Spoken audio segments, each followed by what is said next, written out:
Chapter 773. Unlike Han Shuo, Hoffs did not have two avatars, and he did not have Cauldron Spirit's energy to borrow. Therefore, he could not fight the black hole and domain of divinity at the same time. Gradually, Hoff's domain of divinity was reduced to a very small area. The element of darkness in the surroundings no longer surged into his domain. All of a sudden, Hoffs felt remorseful. He began to feel that it was a mistake for him to come alone. But unfortunately, this was not the time for regrets. No matter how much Hoffs regretted his decision, he could not turn the situation around. All he could do was try his best to support the black hole with the aura of darkness. Gradually, Hoffs felt more and more exhausted. When the element of darkness within a radius of 100 miles could no longer flow into his domain of divinity, his divine energy of darkness could no longer be replenished. Moreover, with Han Shuo's peculiar domain of divinity and the 17 flying swords closing in on him, Hoff's divine energy was being digested to a great extent. It would be great if those fellows came after hearing the commotion. Hoff suddenly had such a thought. He did not know if his luck had come, but the experts of Hushvale City seemed to have heard the cries in Hoff's mind. Hoffs, who was fully focused on defending against Han Shuo's terrifying attacks, was unaware of what was happening around him. But Han Shuo, who had the vision of his demon generals, discovered what was happening. Those experts were experts from several major family clans of Hushvale City. The few leading them possessed high god strengths. These people must have heard the commotion between Han Shuo and Hoffs. They all knew how terrifying Han Shuo was. Therefore, when they arrived, they brought their family clan's divine guards with them. They formed a ring around Han Shuo and encircled him. Rose was still unaware of the situation around her. She was still roaming around the vicinity as instructed by Han Shuo. Originally, Han Shuo hoped that Rose could help him hold off some mid-god divine guards. But when those high gods rapidly approached, Han Shuo knew that Rose, who didn't know much about the situation around her, would suffer a calamity sooner than expected. Although Hoff seemed to be on the losing side, he possessed late-stage high god strength. Han Shuo could not kill Hoffs in a short period of time. Han Shuo's mind raced as he searched for a way to kill Hoffs. Suddenly, Han Shuo instructed Cauldron Spirit in his consciousness, "Lend me more energy. I need to deploy the second form of the Avicii God-slaying sword formation, Deicide Slash." No. Cauldron Spirit appeared rather appalled. It hastily explained, "The second form, Deicide Slash, requires a lot more energy to activate. Although I can give you more energy, your body definitely won't be able to withstand it. Once you use Deicide Slash, your demonic infant will most likely be injured. I know what I have to do. Lend me more energy. And when my demonic infant reaches its limit, I demonic slash. I deicide demon deity demon infant can't take it anymore. Hurry up, time is of the essence," said Han Shuo impatiently. Han Shuo was, after all, the master. Under Han Shuo's insistence, Cauldron Spirit had no choice but to channel more energy into Han Shuo's body. In an instant, Han Shuo's eyes turned as red as blood. As more Cauldron Spirit's energy poured into his body, Han Shuo's demonic body was torn apart. The veins on his neck bulged as though they would explode at any moment. The energy that was 5 times more intense than before filled his demonic body. Pain that was 5 times more intense assaulted his entire body. Han Shuo found the pain to be unbearable. His eyes turned red and blood flowed from the corner of his mouth. Suddenly, he roared at the sky like a ferocious beast. His deafening roar swept across all directions. Ferocious demonic yuan frantically surged into the 17 flying swords. The 17 flying swords that formed the Avicii Hell suddenly shone brightly with dark radiance. Like 17 enraged dragons, the 17 flying swords slashed at Hoffs from 17 different directions, leaving long streaks of dark radiance behind them. The dark radiance of the 17 flying swords converged. Every time the 17 flying swords converged, the killing intent of the 17 flying swords grew denser.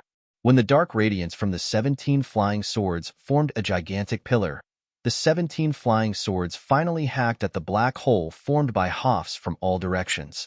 Earth-shattering killing intent surged out from the black hole. All of a sudden, An aura of destruction erupted. The 17 flying swords seemed to have fused into one. The thick pillar of dark radiance formed by the 17 flying swords fiercely bombarded the black hole. A deafening explosion suddenly sounded. Hoffs let out a miserable howl after the explosion. The deicide slash had destroyed all the aura of darkness in the black hole. The power of the 17 flying swords had merely slowed down for a moment before they continued on with unstoppable momentum. They blasted Hoffs and his black spear deep into the ground. Hoff's right arm that was holding the black spear suddenly exploded into smithereens. Hoffs was buried deep into the ground after his right arm exploded.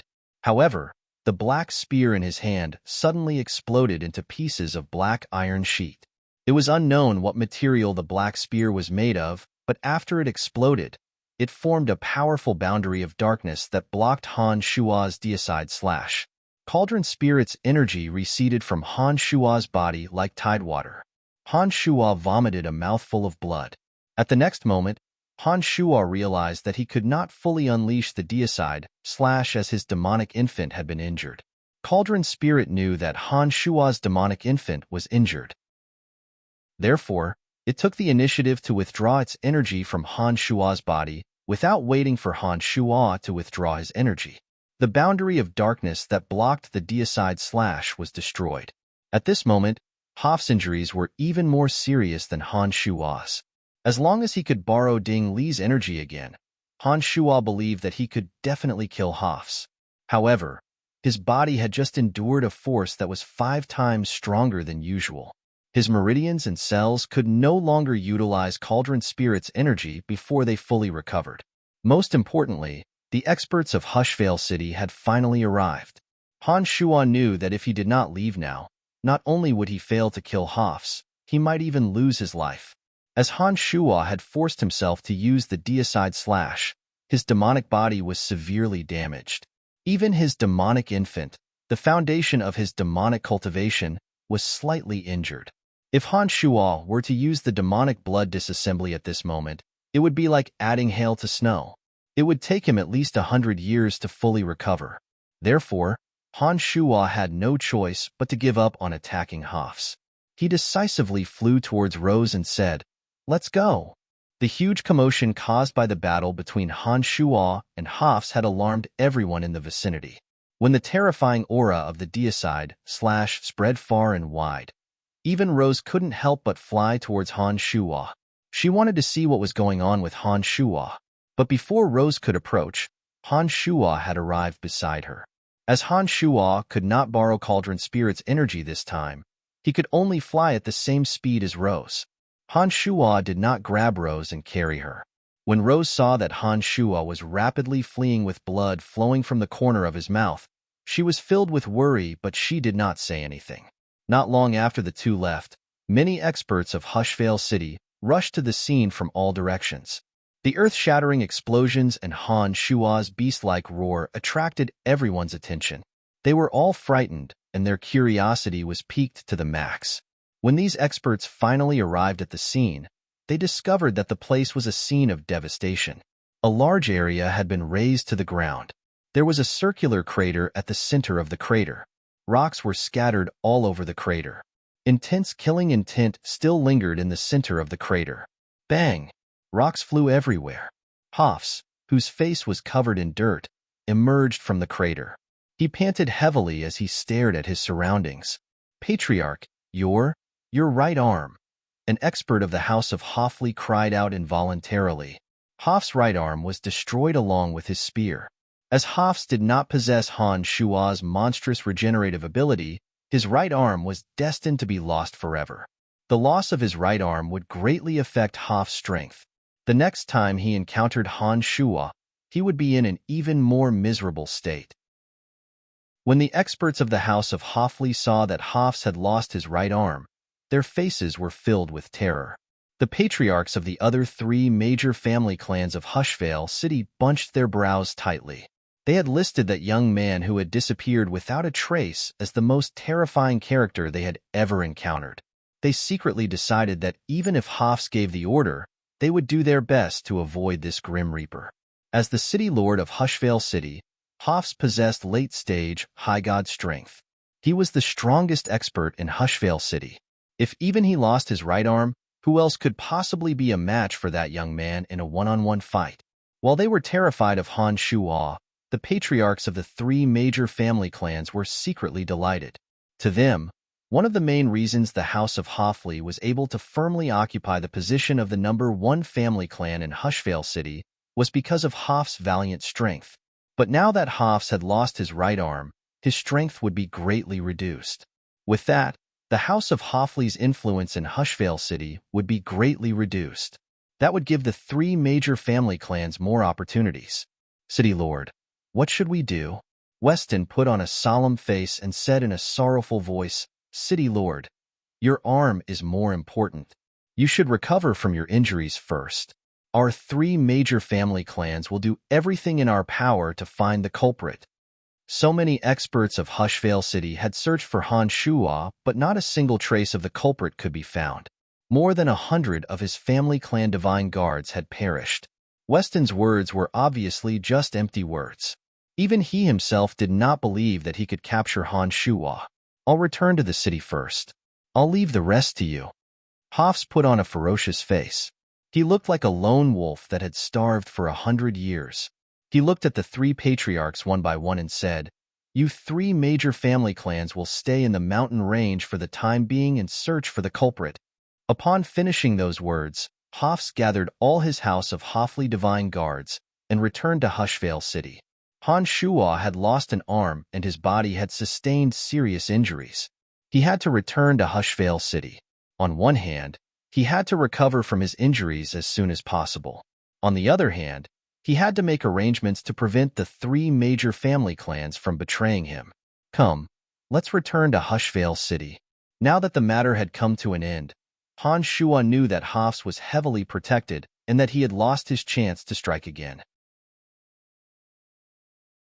Chapter 774. The news of Hoff's right arm being chopped off spread across the entire Darkness Dominion in no time at all. All the city lords and family clans were secretly discussing what happened in Hushvale City. All of a sudden, Han Shuo and Rose became the most eye-catching characters in the Darkness Dominion. Although Han Shuo and Rose had turned Hushvale City upside down, no one in Hushvale City had ever seen Han Shuo. Therefore, until now, no one in Hushvale City knew who Han Shuo and Rose were. According to the guesses of all the major family clans in Hushvale City, Han Shuo and Rose were from the House of Saint. Wallace and Andre, of course, knew that the House of Saint had nothing to do with the incident. They came forward to refute the rumors, claiming that they had nothing to do with the incident in Hushvale City. With that, the situation became even more confusing. After Hoff's right arm was chopped off, he kept a low profile. He paid no attention to the happenings in Hushvale City and went into seclusion to recover from his injuries. Without Hoff's explanation, the rumors grew more and more complicated.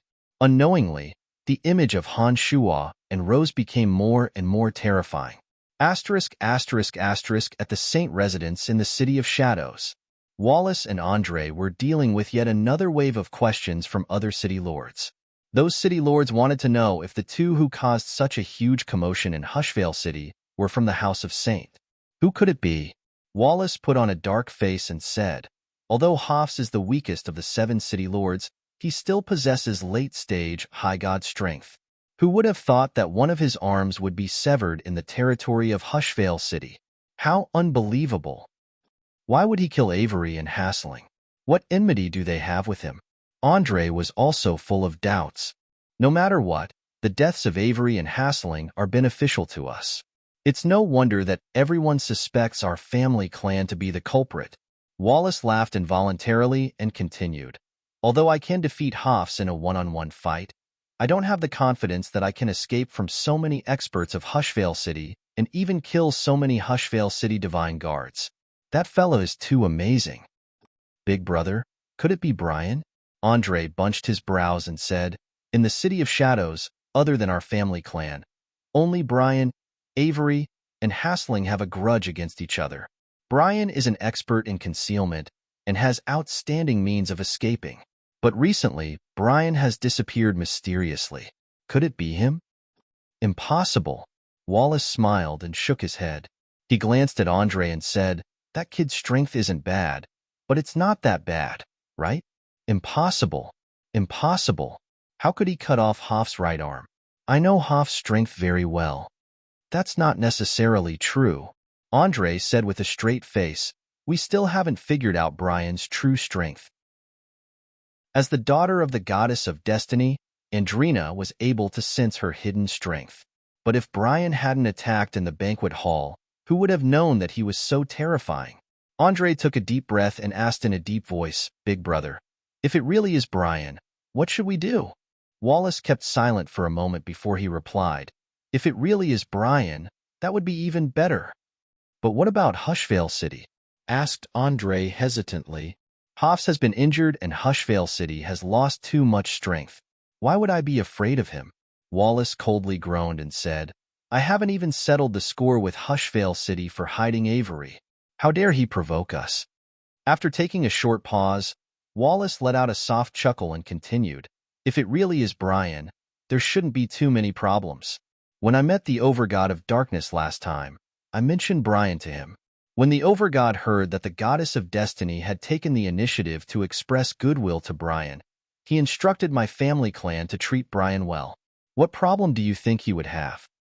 "The Goddess of Destiny sure is influential." Andre thought for a moment before he praised in a low voice, "That kid sure is lucky." "All right, even if it really is Brian, it won't matter," said Wallace smilingly. "But we must be worrying too much. That kid doesn't have that much power." The uproar in the outside world naturally spread to the Han family. When Sanguiner, Ballins, Gilbert, and the others heard the news, they immediately knew that Han Shuo was the culprit. The reason was simple. When Han Shuo left with the three, he happened to bring Rose with him. Also, before Han Shuo left, he said that he was going to do something. He even felt that the three would get in his way and did not bring them along. After comparing the incident at Hushvale City, the three immediately realized that it was Han Shuo and Rose who did the earth-shattering deed in Hushvale City. The three were pleasantly surprised. They were extremely impressed by Han Shuo's strength. Soon enough, Emily, Phoebe, Statholm, Ermite Cotton, and the other important figures of the Han family learned the truth from the three. Statholm, Ermite Cotton, and Emily knew what to do. They immediately forbade the three from spreading the news, but discussed it in private. The Divine Guards of the Fifth Corps had also seen Rose. However, as there were many white-haired women in the Darkness Dominion, and they did not know much about Han Shuo, they did not think that Han Shuo was the culprit. Therefore, only those in the Han family knew the truth. A month later, Han Shuo and Rose returned to the City of Shadows. During this period of time, Han Shuo collected many rare and precious medicinal herbs from Elysium and refined many medicinal pellets to nourish his demonic infant. After a month of recuperation, the demonic infant gradually recovered. However, it would still take some time for it to fully recover. Unlike the demonic body, the demonic infant was the foundation of a demonic art cultivator. It would be very troublesome to recover once it was damaged. This was also why Cauldron's spirit immediately withdrew its energy from Han Shuo as soon as the demonic infant was damaged. While Han Shuo used all kinds of medicinal herbs to nourish his demonic infant, he constantly practiced fusing two domains of divinity. During this period of time, Han Shuo had found the knack of fusing two domains of divinity. He understood that once the divine souls of his avatars and the main body were aligned, he would be able to fuse the two domains of divinity. Han Shuo had yet to fully understand the specific uses of the new domain of divinity. However, he knew that the new domain of divinity could rival Hoff's domain of divinity. After the previous battle, Han Shuo had found a new direction of cultivation, fusion of energies. After a month of exploration, Han Shuo discovered that in the new domain of divinity, any boundary energy released by his avatars of death and destruction would increase several-fold. The speed of elemental energy absorption was also much faster than before. The domain of divinity also possessed a domineering and invasive nature. Han Shuo and Rose arrived at the City of Shadows before he could completely familiarize himself with the new domain of divinity. As Rose's silver hair was too eye-catching, to avoid being noticed, Han Shuo asked Rose to cover her long hair with a green headscarf. This way, Her most eye-catching features would be hidden. Han Shuo himself had heard some of the rumors that had been spreading around Hushvale City. He did not expect that he would become famous so quickly and become the center of attention of everyone in the Darkness Dominion. He found it rather strange. When Han Shuo arrived at the Han residence, he immediately calmed down when he saw that the Han family had taken on a brand new look. Rose seemed to be very curious about the scenery of the Han family. The decorations that were native to Profound Continent were to Rose's liking. She suddenly felt that even in a bustling city, life was not completely boring. However, what made Rose feel more at ease was Han Shuo. After spending some time with Han Shuo, Rose had gradually gained a better understanding of Han Shuo. She discovered that although she and Han Shuo had a master-servant relationship, Han Shuo had never treated her as a servant. He never yelled or ordered her around. Instead, he was very amiable. In times of crisis, Han Shuo, as the master, would take the lead and bear the burden. He would never let her, a servant, bear any burden. This made Rose less worried about the slave relationship between the two. Instead, she felt that it wasn't a bad thing to have such a relationship. After Han Shuo returned to the City of Shadows, Sanguiner, Han Shuo, Emily, Statholm, and the others immediately came out to greet Han Shuo. Soon enough, they arrived at a secret chamber to discuss what had happened after they parted ways. Nothing major happened in the City of Shadows. The only major event was that the 7th Core competition was about to begin. Those from the City of Shadows were very curious about Han Shuo's experiences in Hushvale City. They kept asking about Han Shuo's situation in Hushvale City.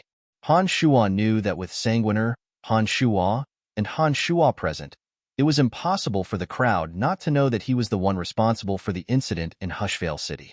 Therefore, Han Shuo gave a brief account of what happened. Emily and the others kept glancing at Rose. They were secretly astonished by this silver-haired beauty's terrifying strength. They had no idea how Han Shuo managed to subdue such a beauty. From today onwards, she is a member of our Han family, Han Shuo declared as he pointed at Rose. Master, all the materials for the 8 Desolation and Torment formation have been transported to Hushvale City. Should we find the largest gymnasium and deploy it? Asked Gilbert. Upon hearing Gilbert's words, Emily, Statholm, and the others displayed great interest.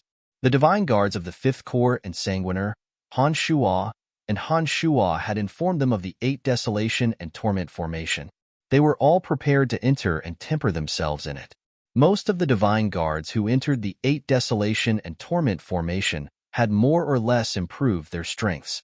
Every one of these Divine Guards from Profound Continent had decent aptitudes. After undergoing the tempering of the 8 Desolation and Torment formation, they would surely gain a deeper understanding of the formation and improve their foundations. All right, let's reconstruct the 8 Desolation and Torment formation in the Han family. This time, the power of the formation will be even greater. If Sanguiner and the other two are interested, I can let them have a taste of the attack of a High God soul. After obtaining so many divine souls from Hushvale City, including a few High God divine souls, the 8 Desolation and Torment formation would become even more powerful. Naturally, it would also be more effective in tempering the 8 Desolation and Torment formation. Chapter 775. It took Han Shuo 5 days to reassemble the 8 Desolation and Torment formation. Han Shuo deployed the 8 Desolation and Torment formation under the largest training ground in the Han residence. He deployed nearly 9 layers of boundaries around it.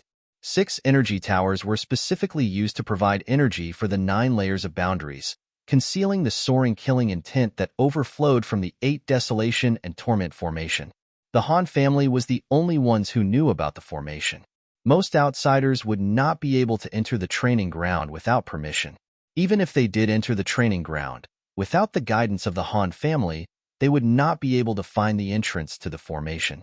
As soon as the 8 Desolation and Torment formation was completed, those who came from Profound Continent impatiently entered it. Even Sanguiner and the other two were encouraged by Han Shuo to enter the formation to temper themselves. When the new 8 Desolation and Torment formation was under the control of Cauldron Spirit, It opened up many small dimensions. Each of the dimensions contained a different power. Han Shuo only came out after the 8 Desolation and Torment formation was completed. Statholm and the others entered the formation to cultivate. Han Shuo did not have to worry too much about his safety in the City of Shadows. He temporarily left the Cauldron of Myriad Demon in the formation to train those who entered. After Rose arrived at the Han residence, he arranged for her to stay in a secluded building. Rose was very quiet. She shut herself in the room and didn't come out. Han Shuo didn't have to worry about anyone recognizing her. After returning to the city for a few days, those in the House of Saint had urged him several times to finish deploying the 8 Desolation and Torment formation. Inevitably, Han Shuo paid a visit to the Saint residence. As the competition between the 7 core divine guards was just around the corner, Carmelita was not forced by her father to continue cultivating. After arriving at the Saint residence, the first thing Han Shuo did was chat with Carmelita about her recent life. Carmelita complained about how boring her days were. When Carmelita asked Han Shuo what he had been up to recently, Han Shuo told her that he was in Fort Lossberg and did not mention anything about what had happened in Hushvale City. Carmelita had also heard about what had happened in Hushvale City. However, she clearly did not suspect Han Shuo. Instead, she enthusiastically discussed the chaos that had befallen Hushvale City with Han Shuo. She sincerely admired Han Shuo and Rose, who had caused everything that had happened in Hushvale City. When Han Shuo heard Carmelita praising him without the slightest scruple in front of him, he felt a little strange. He chatted with Carmelita for a while before going to see Andre. The competition of the 7th Corps is about to begin. Since you have requested to participate, you should prepare in advance. After Andre asked Han Shuo to sit down, he went straight to the point. However, his eyes were fixed on Han Shuo as he probed. Where did you go previously? I was in Fort Lossberg. Fort Lossberg now belongs to my Han family. Of course, I have to manage it well, replied Han Shuo calmly. Han Shuo replied calmly. Andre's inquisitive gaze made Han Shuo realize that Andre was suspicious of him. His and Rose's actions in Hushvale City had been too conspicuous, and they would not be able to hide it for long. Han Shuo was still hesitating whether or not he should tell Andre everything. Brian, something big has happened in Hushvale City. Do you know about it? Andre's eyes were fixed on Han Shuo. He suddenly put on a warm smile and said, I don't know why, but I have a feeling that what happened in Hushvale City has something to do with you. Others, including my elder brother, don't think that you are capable of doing such a thing. Han Shuo's heart skipped a beat. However, he maintained a calm and natural expression on his face. He replied with a faint smile, Lord Andre, you really think highly of me. Andre's pupils contracted. He nodded and replied in a low voice, That's right. Over the years, I've always been a very accurate judge of character. But even after spending so much time with you, I've never been able to discover your true strength. If you hadn't chased after Portlam in the banquet hall, I'm afraid that I wouldn't have known that you possess high god strength. After taking a short pause, while Han Shuo was pondering with his brows bunched, Andre continued, So far, you are the only person who has managed to fool my senses. Therefore, I believe that it is not wrong to think highly of you. After keeping silent for a few seconds, Andre looked deeply into Han Shuo's eyes and softly asked, Brian, can you tell me the truth? Were you behind the incident in Hushvale City? If you were the culprit, our City of Shadows must take precautions against the possible consequences. Han Shuo looked at Andre in a daze. Han Shuo could sense sincerity from Andre. He knew that Andre had no ill intentions towards him. The House of Saint and his Han family shared the same interests. Avery and Hassling, whom Han Shuo had killed, were enemies of the House of Saint. From this perspective, Han Shuo's actions could be said to have fulfilled the wishes of Andre and Wallace. No matter how he looked at it, the House of Saint would protect him. Besides, it was only a matter of time before his actions in Hushvale City were discovered. Han Shuo knew that there was no need for him to hide anything from Andre. Han Shuo grinned and did not admit to anything. He took out 2 glassware from his space ring. Inside the glassware were the heads of Avery and Hassling. Andre did not need to explain or prove anything. With just a glance at Avery's head, he immediately knew that Han Shuo was the culprit behind the incident in Hushvale City. Although he was somewhat mentally prepared, he was still shocked when Han Shuo took out Avery and Hasling's heads. Andre took a deep breath. His voice was somewhat different from before as he said, "It's really you. It's really you. Oh my God, this is unbelievable." Han Shuo was rather surprised by Andre's reaction. He had thought that Andre must have sufficient evidence to make such a solemn statement. But after seeing Andre's shocked expression, Han Shuo immediately realized that Andre was just guessing. Andre widened his eyes and looked at Han Shuo. The astonishment on his face lasted for a long time. Eventually, Andre took a deep breath and calmed his emotions. Immediately, he said, "Come, let's go to my elder brother's place. The incident in Hushvale City has gotten out of hand. We must discuss it with my elder brother." Soon enough, Andre led Han Shuo to Wallace, the city lord of the City of Shadows. Without saying a word, Andre placed Avery and Hasling's heads in front of Wallace. Then, he pointed at Han Shuo with a strange smile. Wallace stared blankly for a moment before his eyes lit up. He looked at Han Shuo with even more astonishment than Andre. He cried out in surprise, "It's you?" Han Shuo calmly admitted to it and nodded. Wallace was also dumbfounded by Han Shuo's admission. He stared at Han Shuo for a long time before he forced a smile and nodded. He mumbled to himself, "Unbelievable, unbelievable. Even I have misjudged you. It's really you." After taking a short pause, Wallace cried out in surprise, "How did you do it?" Han Shuo stared blankly for a moment before he shrugged and replied, "Just like that, elder brother, I think we should handle this matter appropriately. Hafs of Hushvale City is a mad dog. He will not let this matter rest. We should prepare in advance." Andre said in a deep voice, "Don't worry. For the time being, no one will know that the incident in Hushvale City was caused by Brian." Wallace suddenly put on a smile and said, "Over the past few days, some of the major city's family clans that have a grudge against the House of Hoffley have claimed that they were the culprits behind the Hushvale City incident. 3 major family clans are willing to bear Hoffley's wrath." It was Han Shuo's turn to be surprised by those words. He forced a smile and asked, "What are those people after?" "The name," Wallace explained, "to be able to cut off Hoff's right arm, kill so many people in Hushvale City, and then escape unscathed. Is this something that just anyone can do?" For those family clans, admitting to the incident in Hushvale City would mean that their family clan's name would immediately resound throughout the Darkness Dominion. Many experts might even go to their family clan to seek refuge with them. With that, their family clan's strength would rapidly increase. "Brian, you might not know how much influence your actions in Hushvale City have in the Darkness Dominion." Andre put on a smile and continued, "In the Darkness Dominion, some women even deliberately dye their hair silver. That woman who was with you has become the object of many people's desire to imitate her. Don't you think it's very interesting?" Han Shuo laughed involuntarily. He did not expect that his and Rose's actions in Hushvale City would have such a huge impact. "Therefore, you don't have to worry for the time being. Those family clans have attracted too much attention. As long as you don't jump out with Avery's head and say that you are the one who did it, no one will suspect you." Wallace comforted Han Shuo. He smilingly said, "It seems that there will be a big change in the ranking of the Divine Guard chiefs of the 7 Divine Guard Corps."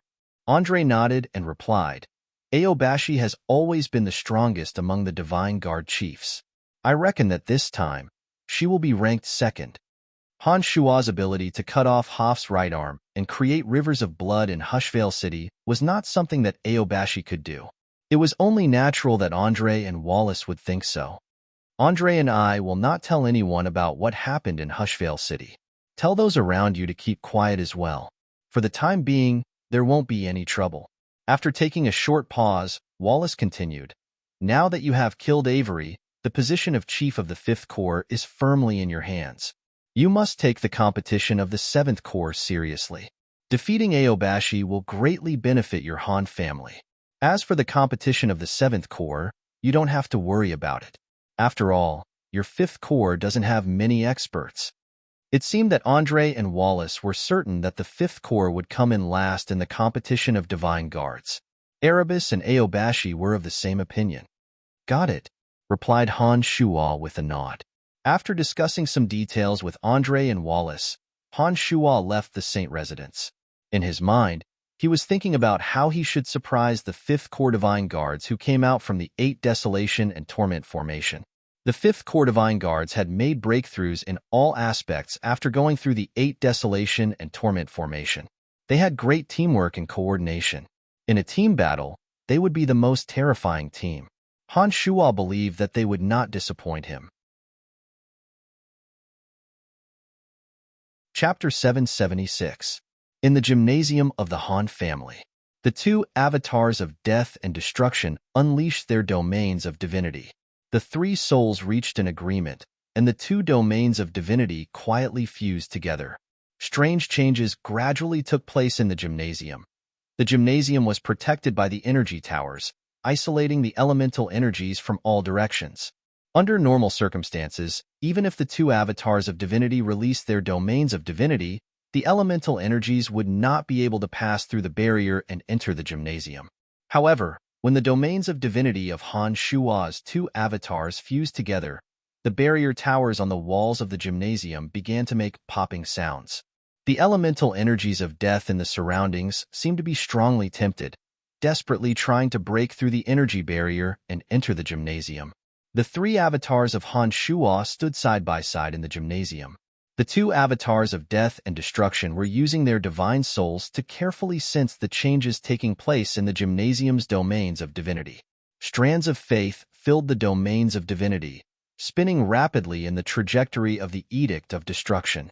With a thought, the destruction divine energy in Han Shuo's body condensed into an orb of destruction. In the new domain of divinity, the speed at which the orb of destruction was condensed increased by several times.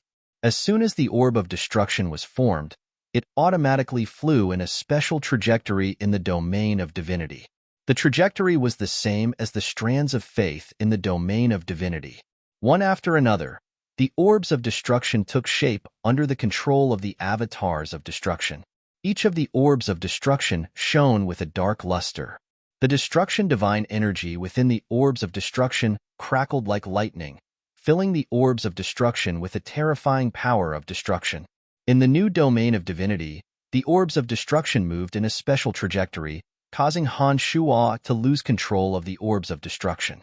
Everything seemed to be under the control of the new domain of divinity. This surprised Han Shuo greatly. The orbs of destruction flew everywhere in the new domain of divinity. Strands of faith that were hard to see with the naked eye were entangled on the surface of the orbs of destruction. The fist-sized orbs of destruction gradually grew larger, and the destruction divine energy within them grew stronger and stronger. After breaking free from Han Shuo's control, the orbs of destruction became much more powerful in the new domain of divinity. As the orbs of destruction rotated rapidly in the domain of divinity, Han Shuo's domain of divinity became even more chaotic. Right at this moment, a beautiful and tall figure walked over from outside the training grounds. As soon as the newcomer entered the gymnasium, the energy in the new domain of divinity, formed by the 2 avatars, seemed to have found a vent. It suddenly swarmed toward the newcomer. The orbs of destruction that were spinning in the domain of divinity were also filled with destructive energy. They collided with the newcomer in a special trajectory of the edict of destruction. A series of crackling noises sounded from that area. That beautiful silhouette reacted to the attacks launched by Han Shuo's domain of divinity as though she was facing a formidable foe. She retreated in a very sorry state. With a single thought, the tacit understanding between the 3 souls disappeared, and the new domain of divinity that had fused together vanished without a trace. The moment the new domain of divinity disappeared, Han Shuo regained control over the orbs of destruction. One by one, they flew back into Han Shuo's palm and disappeared without a trace. This side of the domain of divinity disappeared without a trace. Only then did that beautiful figure re-enter from outside. Looking at Han Shuo in surprise, Rose asked curiously, "What happened this time?" "Nothing," replied Han Shuo with his brows bunched. He seemed to be deep in thought. As the competition between the 7 divine guards of the City of Shadows was just around the corner, Han Shuo had been staying at the Han family for a period of time. Due to the appearance of the 8 Desolation and Torment formation, Emily and the others from Profound Continent had entered it to cultivate. Meanwhile, Han Shuo continued to treat the injuries of his demonic infant while secretly studying the miraculous effects of fusing 2 domains of divinity. Back when he fought Hafs in Hushvale City, Han Shuo was greatly astonished by the bizarre and miraculous effects of fusing 2 domains of divinity. Since then, he had been constantly releasing new domains of divinity in an attempt to figure out just what miraculous effects they had. After returning to the City of Shadows, with nothing better to do, Han Shuo asked Rose to be his sparring partner. Rose was extremely astonished by the existence of Han Shuo's 2 avatars. The fusion of the 2 avatars' domains of divinity made Rose turn pale with fright. Rose had never heard of such a thing and therefore, she displayed great interest in studying the new domain of divinity with Han Shuo. She wanted to figure out the differences between the new domain of divinity and those of a single element. Your domain of divinity is extremely exclusive. Other than yourself, anyone who comes close to your domain of divinity will be affected and attacked by it. This is very overbearing. Can you control it? Asked Rose worriedly after thinking for a moment. This was indeed a big problem. After experimenting for a long time, Han Shuo discovered that he could not control the new domain of divinity very well for the time being. Once the 2 domains of divinity fused together, anyone other than himself would be attacked by the new domain of divinity. Even his closest friends would be attacked. To Han Shuo, this was truly a headache-inducing matter. Once he was in battle, he could not bring his friends with him. Otherwise, his friends would be the first to suffer the indiscriminate attacks of his domain of divinity. It was extremely dangerous to be in such an uncontrollable situation. For example, some of his weaker friends like Emily and Lisa could be gravely injured or even killed in his domain of divinity. This was obviously not something Han Shuo wished to see. Han Shuo, who was pondering with his brows bunched, forced a smile and shook his head.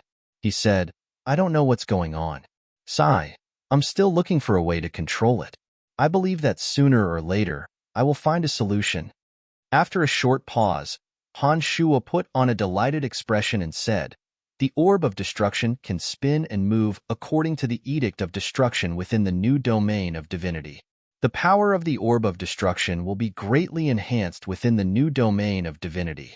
It seems that the new domain of divinity not only enhances the boundaries of my 2 elements, but it is also effective against some ordinary attacks. Really? That's great, cried Rose in pleasant surprise. Then, she exclaimed in admiration, Currently, your 2 avatars are only mid-gods. The new domain of divinity after fusing is already so frightening.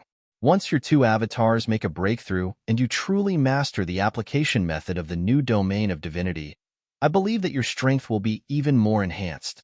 This is just too incredible. Han Shuo nodded smilingly and said, Therefore, I must master the application method of the new domain of divinity as soon as possible. As the competition between the 7 core divine guards was just around the corner, Han Shuo and Rose discussed the characteristics of the new domain of divinity for a while before they left the gymnasium. However, Rose did not leave the gymnasium. She stayed in the gymnasium and cultivated by herself. She was very happy that only she and Han Shuo could use the gymnasium. After Han Shuo walked out of the gymnasium and sat down in the Han family's meeting hall, Sanguiner came over. Master, a few of your friends are here. Who? Han Shuo stared blankly for a moment. He had many friends in the City of Shadows. At present, members of various large family clans were extending olive branches to Han Shuo, deliberately trying to befriend Han Shuo and would visit Han Shuo from time to time. Han Shuo did not know who Sanguiner was talking about. They are not from the City of Shadows. They are all youngsters, Sanguiner thought for a moment and said, I think their names are Bolton and Li Wei. Huh. Han Shuo softly cried out in surprise. He put on a faint smile and said, I didn't expect it to be them. Where are they? They arrived 7 days ago. They are currently staying in a guest room in the East Sector. replied Sanguiner. Han Shuo nodded and did not say anything else. He headed straight for the guest room in the east sector. Before he arrived, Han Shuo had located Bolton and Li Wei through his demon generals. It's a pleasure to have friends visiting from afar. Hee. Welcome. Han Shuo let out a long laugh and strode into the guest room in the east sector. Bolton, Bowen, and Li Wei were among the guests. But what made Han Shuo the happiest was the other person who came with Li Wei, Ancient Lizard King Degasi. Back on Profound Continent, Ancient Lizard King Degasi had once assisted Han Shuo and guided Han Shuo. After Degasi arrived on Elysium, Han Shuo had never met him again. Han Shuo only learned from Li Wei that Degasi had joined her family clan. After so many years, Degasi's cultivation in the energy of darkness had reached mid-stage low-god realm. His aged appearance hadn't changed much. Degasi appeared very surprised to see Han Shuo. At first, he didn't dare to recognize Han Shuo. After a long while, he cried out in surprise and said, "Brian, is it really you?" Han Shuo laughed heartily and took a step forward. He gave the Ancient Lizard King a hug and said passionately, "Of course it's me. I really didn't expect to see you again. I heard from Miss Li Wei that I met you on Profound Continent, but I never thought that the Brian of the City of Shadows would be you. Brian, I really didn't expect that you would gain a firm foothold in the City of Shadows in such a short time. You are truly incredible." Degasi exclaimed in amazement. What's so great about him? He trampled on Sister Donna's Laver's family, curried favor with the House of Saint, and now even occupied Sister Donna's house. And to think that Sister Donna took such good care of him. I really didn't expect him to be that kind of person. Li Wei shot a cold glance at Han Shuo and said mockingly. Bolton, who was standing beside Han Shuo, seemed rather embarrassed. He smilingly tried to smooth things over and said, "Brian, we are here on behalf of our family clan to discuss some matters regarding the Celestial Pearl Pharmacy. Haha, although we reside in the Death Dominion and the Darkness Dominion respectively, we have heard some things about your Celestial Pearl Pharmacy. Our family elders know that we are acquainted with you and therefore sent us here to get in touch with you." Han Shuo looked at Li Wei with a bitter smile. After a long while, he softly sighed and said, "It's no wonder that you would misunderstand. But let me tell you, I have never forgotten Sister Donna's kindness to me. I don't have any grudges against the Lavers family. It was only because Avery tried to kill me time and time again that I had no choice but to intervene. I only have a personal grudge against Avery and nothing against Sister Donna. Now that you have the Lavers family and Sister Donna is homeless, what's the point of saying all that?" Li Wei groaned. Although Han Shuo had no other choice, it was a fact that he had emerged victorious in the end. People tend to sympathize with the weak. It was understandable for Han Shuo that Li Wei would find it hard to forgive him. Han Shuo shook his head and did not explain further. He turned to Bolton and asked, "Your family clan wants to purchase the medicines I personally refined, right?" "That's not it." Bolton smilingly shook his head and said, "Our elders wish to discuss the matter of opening a branch of your Celestial Pearl Pharmacy in our Destruction Dominion. Are you interested?" Han Shuo was overjoyed to hear that. He immediately nodded and smilingly replied, "Of course I am."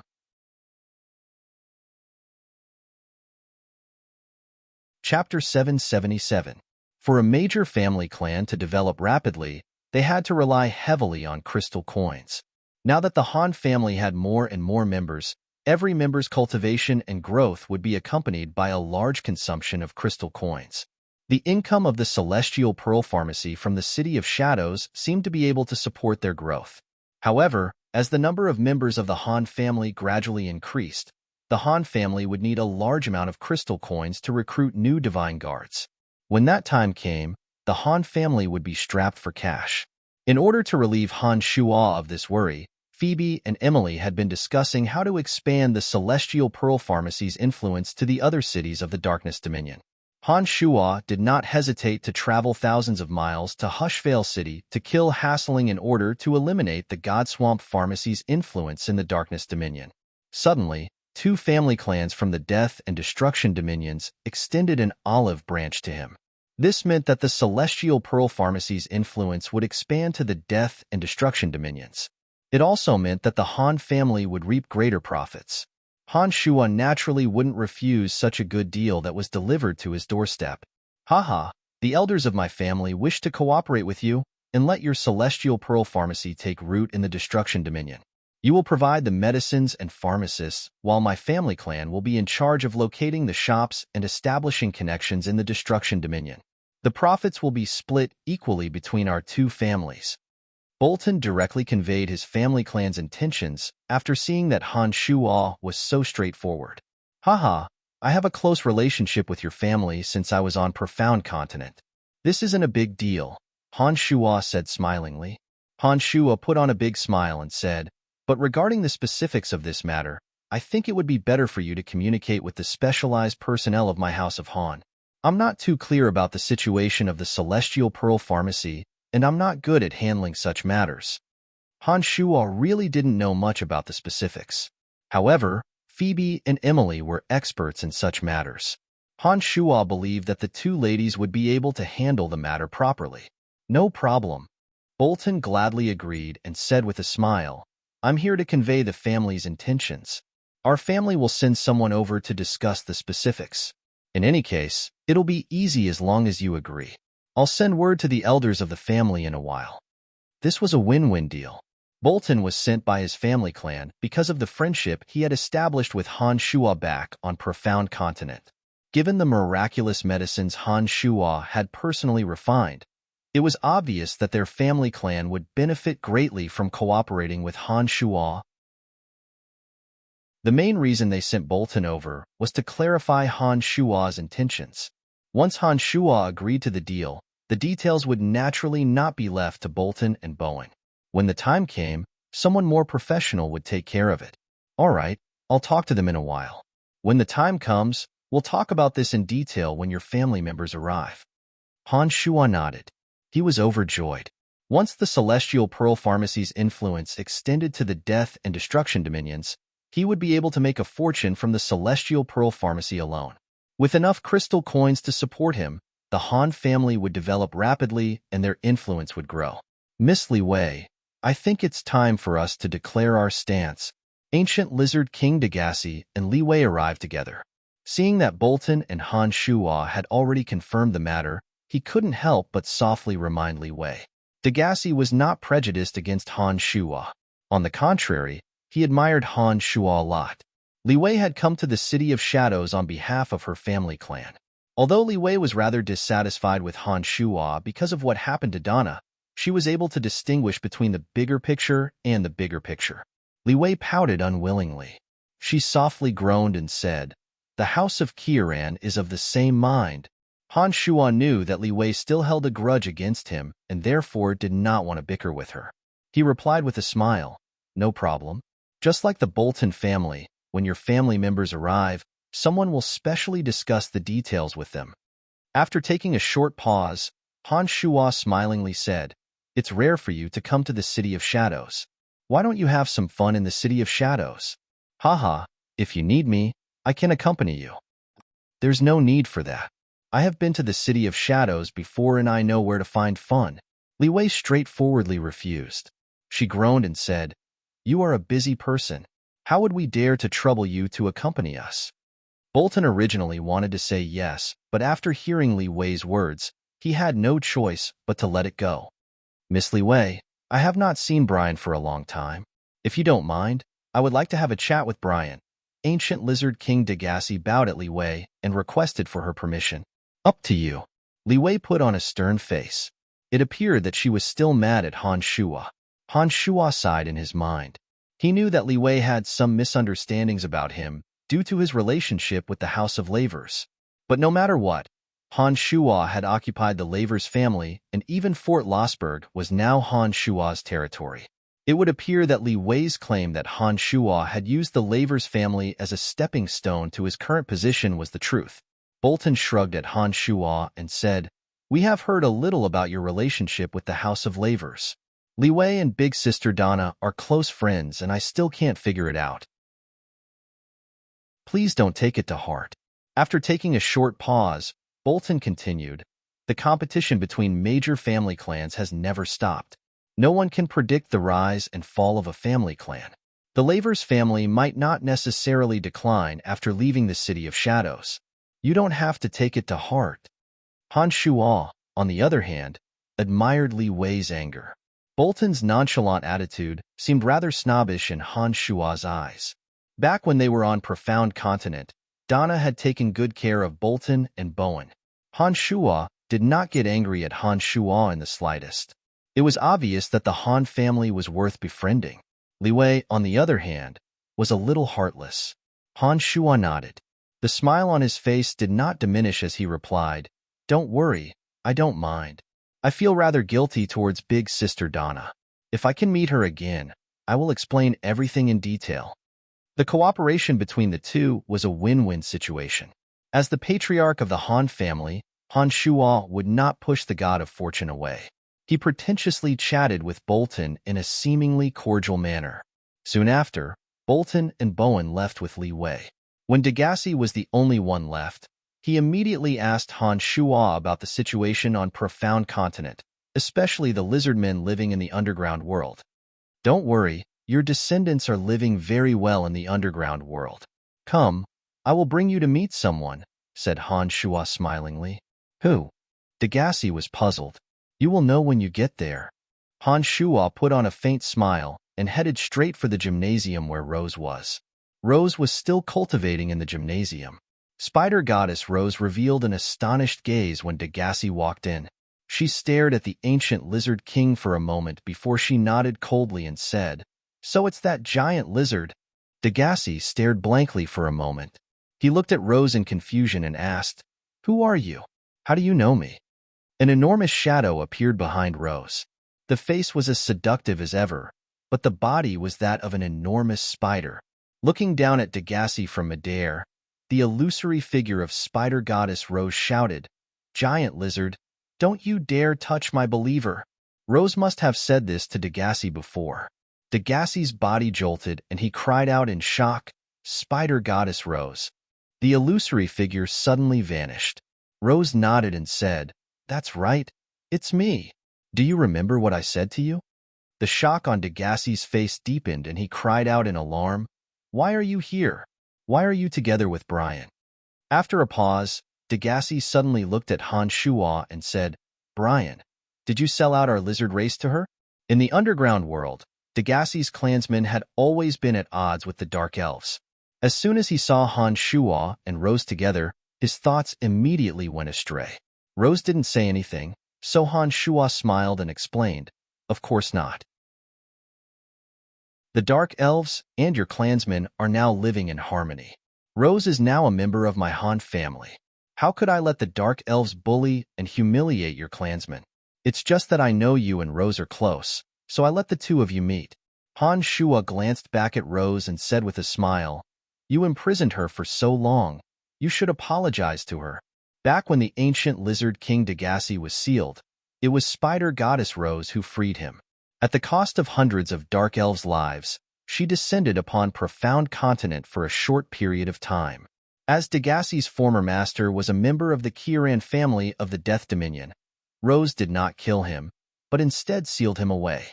It wasn't until Han Shuo found the mountain peak for the magic crystal ores and accidentally broke the seal that Degassi was released. As Degassi knew that the Dark Elves worshipped Rose, he did not go on a rampage against the Dark Elves after he was freed. Rose was rather reluctant. Back then, Degassi had massacred the Dark Elves before he was sealed away. In the end, she only sealed Degassi and did not kill him. In Rose's view, she did not do anything wrong. However, it was Han Shuo's order that Rose couldn't disobey. She hesitated for a moment before she said in a low voice, "I'm sorry for sealing you away for so many years." Degassi was stunned. He looked at Spider Goddess Rose and then at Han Shuo. He asked puzzledly, What is the relationship between the two of you?" Rose couldn't keep her composure after hearing Degassi's question. She shot a glance at the smiling Han Shuo and replied in a low voice, I am his slave now." "What?" Degassi had an incredulous look on his face. He cried out in surprise, "You are his slave? You, Rose, are a high god. I have known this since I came to Elysium. That is also why I didn't dare to seek revenge on you. How could you be his slave? This matter is a little complicated. Han Shua put on a faint smile and said to Degassi, "It's been a long time and Rose has apologized to you. Let's forget about it." Degassi still hadn't recovered from his shock. He looked at the two in amazement. After a long while, he let out a bitter smile and sighed, "Brian, oh Brian, you are too unfathomable. Rose is really down on her luck now. You have helped me vent my anger. What else can I say? Besides, I am far from being a match for her." "Haha, that's good, that's good. I will punish her on your behalf." Han Shua chuckled mischievously. He looked at the seductive Rose. No one knew what he was thinking. Chapter 778. For the next few days, Han Shua spent time with Degassi. The two talked about many things that happened on Profound Continent. Much to Han Shua's surprise, Fire Elite Zombie's fake mother, the Emperor of the Flames, was an old acquaintance of the ancient lizard king Degassi. She was very excited to meet Degassi, and the two talked about many things of the past. The Emperor of the Flames, who had named herself Yin Yin, cultivated in the energy of fire and possessed mid-stage high god strength. Back in the dark forest, she and ancient lizard king Degassi could be considered neighbors. Before Degassi was sealed by spider goddess Lolth, he had visited the place of extreme fire and even had a conflict with her. In the place of extreme fire, she had the upper hand and Degassi couldn't do anything to her. The two were unable to harm each other and ended up becoming friends. They did not expect to see each other again on Elysium after so many years. Therefore, they were rather excited and kept reminiscing about the interesting things of the past. Degassi had helped Han Shua back when he was on Profound Continent. Now that Degassi had come to Profound Continent and had come to the House of Han in the City of Shadows, Han Shua unnaturally had to express his gratitude. Degassi had been living a good life in the Li Wei family, and he should have no shortage of divine weapons or divine armors. After thinking for a moment, Han Shua took out some medicinal pellets he personally refined and gifted them to Degassi. Nowadays, Han Shua's personally refined medicines were famous for their quality. Degassi and Han Shua had a very good relationship, so he didn't refuse and accepted it with a smile. Very quickly, Han Shua discovered that Degassi and Yin Yin were more interested in their conversation, so he tactfully gave more time to the two. For the next few days, Han Shua and Rose continued to study the wonderful uses of the new domain of divinity. Unfortunately, they couldn't grasp the gist of it and still couldn't control it. One after another, the members of the Han family were sent to the 8 Desolation and Torment formation to temper themselves. They were ruthlessly trained by Cauldron Spirit inside the formation and experienced many tribulations and demonic formations. Every one of them had their potential stimulated.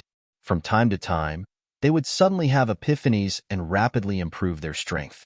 The Han family now had a special book collection vault for God Scrolls. The God Scrolls inside were collected by Han Shua's men from various large scroll shops. The scrolls contained all kinds of cultivation experiences for each realm. The Han family members were all very harmonious. Those who made a breakthrough would share their experiences with others without holding back, so that those who came after them wouldn't have to take too many detours. Unbeknownst to them, the strength of the Han family members from Profound Continent had once again improved by leaps and bounds. Seeing that the competition between the 7 core divine guards was about to begin, Han Shua stopped his discussion with Rose about the domain of divinity in the Han family. He led Sanguiner, Ballins, and Gilbert to the 5th core. The 5th core that had been reorganized by Han Shua was noticeably quieter and more orderly than before. The divine guards at the entrance stood ramrod straight. Their faces were calm and grave. Not a single noise could be heard from the 5th core. One could sense the solemn atmosphere even before entering the building. The divine guards at the entrance had also tempered themselves in the 8 Desolation and Torment formation. As soon as they saw Han Shua, they immediately bowed and greeted in a deep voice, "Greetings, your lordship." Han Shua nodded and instructed, "Gather everyone. The competition between the 7 core divine guards is about to begin. Let me see if they are ready." "Rest assured, your lordship." Everyone can't wait to participate in the competition, replied the Divine Guard smilingly. His face was filled with anticipation. The last time Han Shuo came here, none of the Divine Guards had any intention of participating in the competition. At that time, all of them had the mindset of muddling through life and did not have the slightest fighting spirit. But after walking out of the 8 Desolation and Torment formation and experiencing the terrifying scenes inside the demonic formation, their temperament had changed drastically. Not only were they no longer afraid of the challenge, they were even looking forward to it. They couldn't wait to compete with the Divine Guards of the other corps. Soon enough, under the summons of a few Divine Guards, a company of Divine Guards who walked out of the 8 Desolation and Torment formation gathered before Han Shuo. Nearly 100 Divine Guards stood before Han Shuo with grave and stern faces. An invisible killing intent slowly emanated from them. Every single Divine Guard carried an iron-blooded temperament that disregarded life and did not fear death. Their eyes were resolute and callous. It was a temperament that could only be acquired through years of killing and tempering. Han Shuo scanned their faces one by one and nodded to himself. He was very satisfied with their current temperament. He thought to himself, those who have been tempered by the 8 Desolation and Torment formation are indeed different. With their current appearance and spirit, Han Shuo believed that they will surely shock many people in the competition. As everyone knows, the competition between the 7 corps is about to begin. The time is getting closer and closer. I have spent a great deal of effort to raise your strengths as much as possible. This is an opportunity for our 5th corps to regain our foothold in the City of Shadows. I hope that you will not disappoint me, said Han Shuo in a deep voice. Rest assured, my lord. The 5th corps is no longer the 5th corps that indulges in drunkenness all day long. I believe that our 5th corps will obtain a good ranking in the competition between the 7 corps. Barnard said to Han Shuo in a low and confident voice. The corners of Han Shuo's mouth curved into a satisfied smile. He proudly said, since we are participating in the competition, we have only one goal, to win the 1st place. Under the astonished gazes of the 5th corps, Han Shuo put on a mischievous smile and continued, don't be surprised. I believe that you will win the 1st place. This time, the ranking of the 7 corps will change drastically. You will win the 1st place in the competition. I will defeat Aobashi and become the leader of the 7 chiefs of Divine Guards in the City of Shadows. Our 5th corps will, without a doubt, become the most powerful Divine Guard corps in the City of Shadows. Although Han Shuo's words were extremely arrogant, in the ears of the Divine Guards standing before him, they sounded heroic and confident. Each and every one of them worshipped true experts. When Han Shuo said that he would defeat Aobashi, the leader of the Divine Guards, for some unknown reason, the passion in their hearts was suddenly ignited. They were all excited. Rest assured, my lord, we will defeat the 2nd corps. If my lord is confident that he can defeat Lord Aobashi, we are also confident that we will win the 1st place in the competition. Rest assured, my lord. In this competition between the Divine Guards of the City of Shadows, our 5th corps will be the greatest victors. The Divine Guards declared in front of Han Shuo one after another. It was obvious that their enthusiasm had been aroused, and they were brimming with excitement for the upcoming competition. Very well, shouted Han Shuo. Trample them all. Our 5th corps is the strongest. We are the strongest. We are the strongest. We are the strongest, shouted the Divine Guards one after another. Their faces were brimming with fighting spirit. For a period of time after that, Han Shuo did not leave the 5th corps. He spent all his time with the Divine Guards of the 5th corps and mingled with them in the gymnasium. Sanguis, Gilbert, and Ballins, on the other hand, were fighting with the Divine Guards in the gymnasium. Han Shuo did not participate in the fights himself. Instead, it was Sanguis, Gilbert, and Ballins who mingled with the Divine Guards and accepted their challenges. Sanguiner, Gilbert, and Ballins were already very powerful to begin with. After tempering themselves in the 8 Desolation and Torment formation, their strengths had increased tremendously. None of the Divine Guards who challenged the trio could win. They were all defeated by Sanguiner, Ballins, and Ballins. Sanguiner, Balins, and Balins were either Han Shua's disciples or his slaves. Although the divine guards had not personally witnessed Han Shua's strength, their hearts were filled with reverence for him. In their eyes, Han Shua was full of mysteries.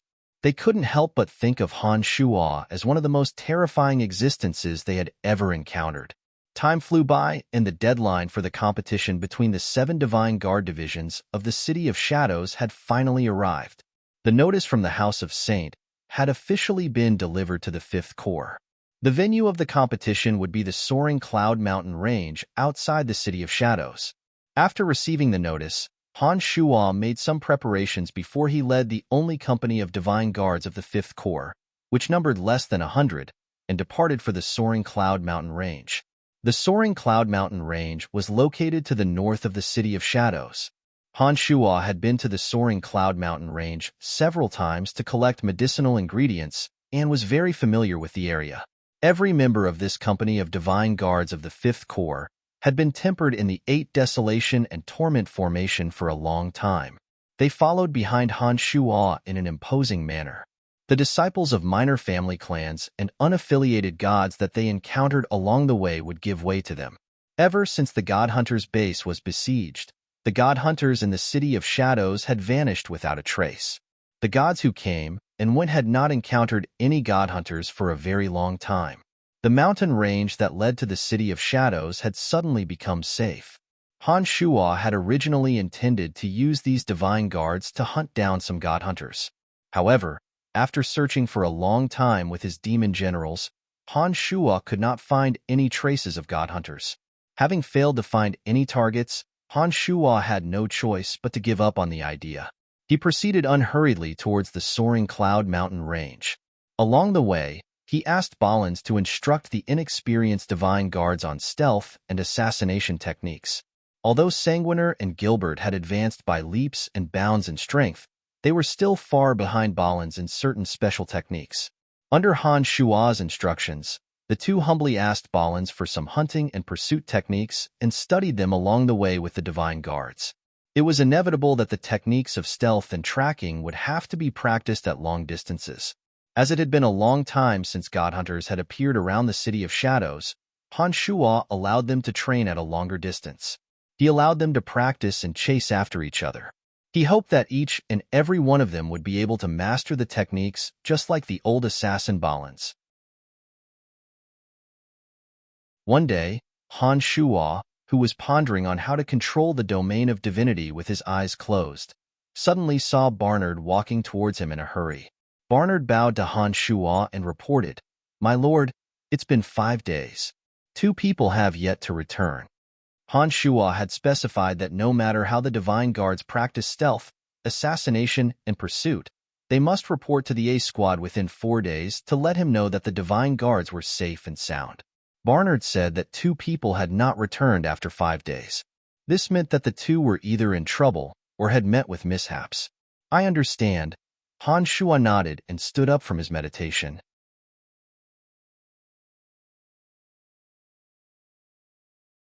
Chapter 779. The disappearance of the 2 divine guards raised Han Shua's vigilance. He promptly ordered his divine guards to stay within a radius of 100 miles. His demon generals could only cover a radius of 100 miles. As long as they were within 100 miles, Han Shua could use his demon generals to quickly salvage the situation.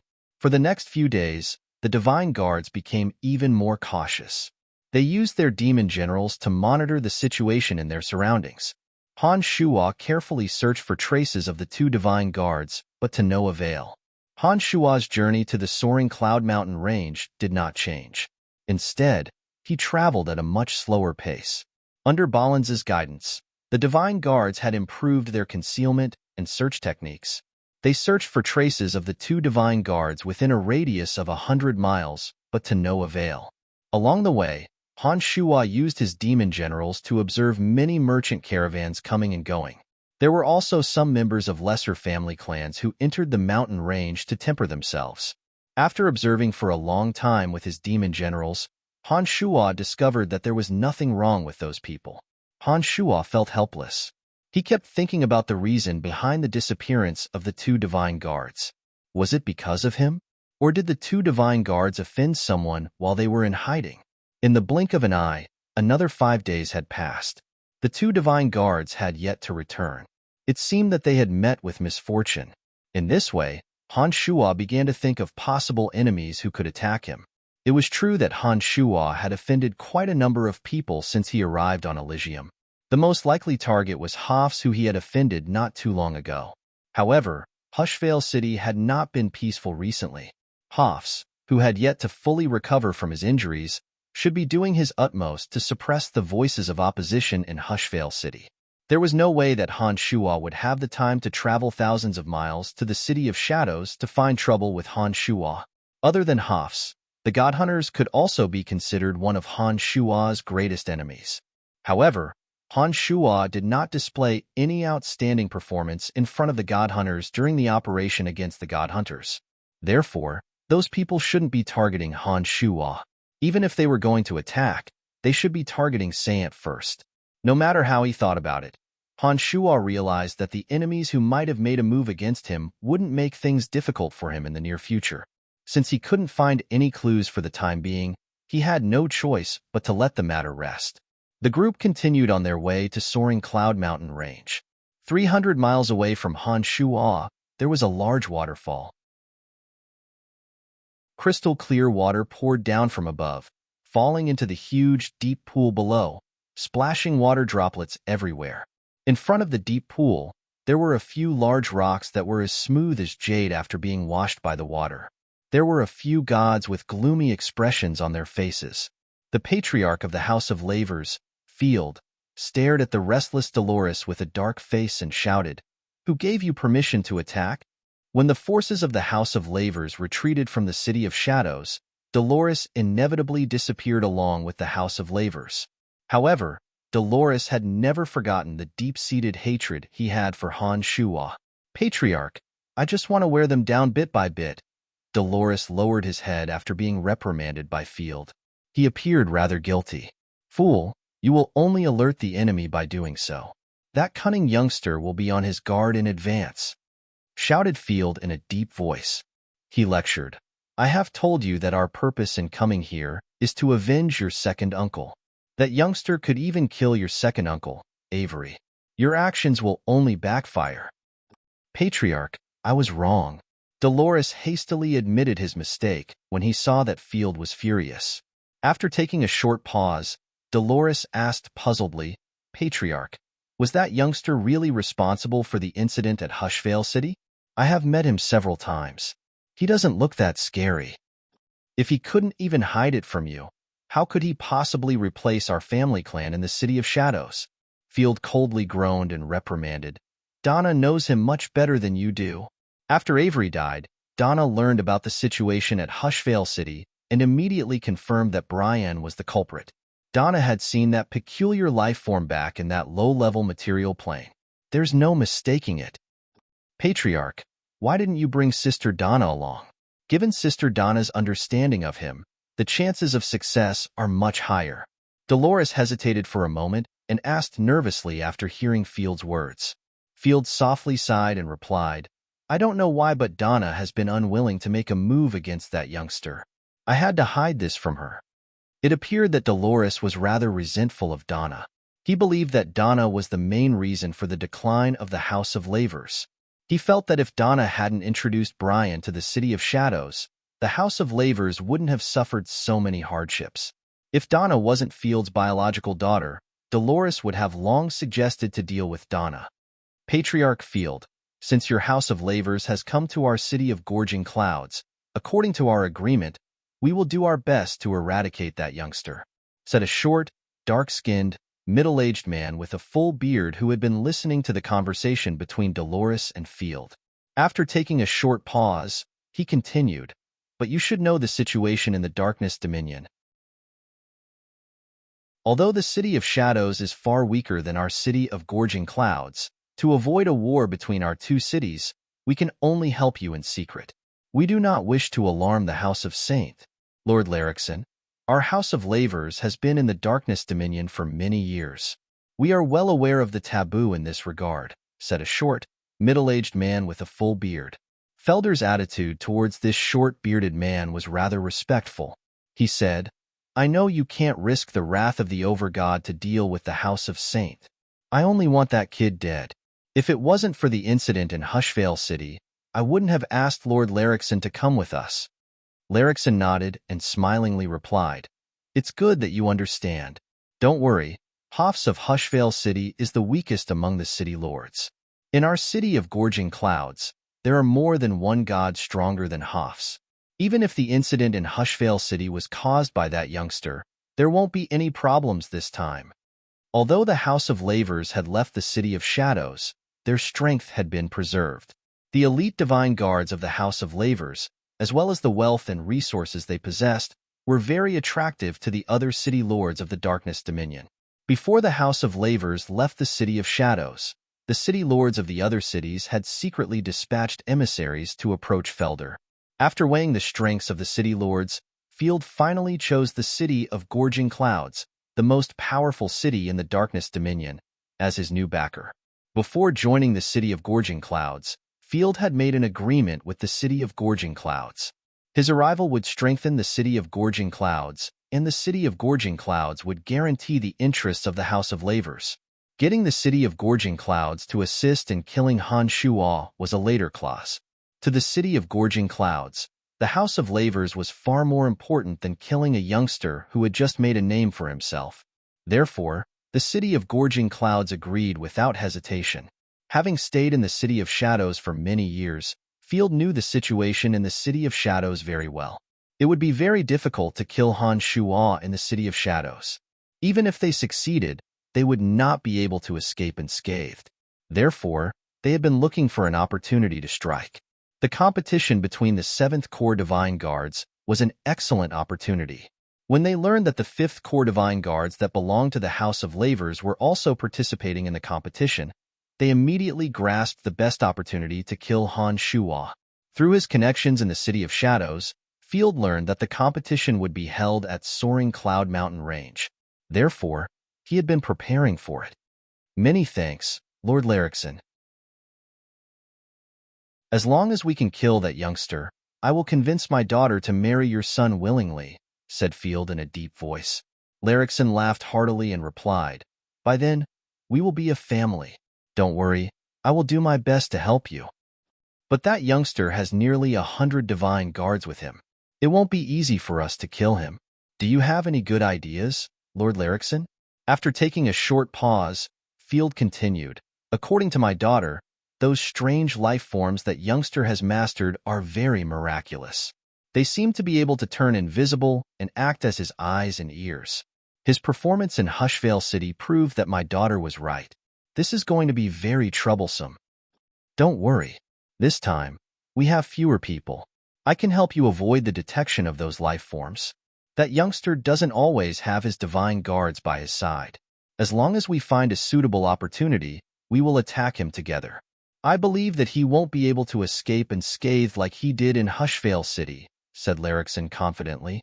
"I'm relieved to hear that, Lord Larrickson," replied Field as he nodded. It seemed that he had a lot of trust in Larrickson.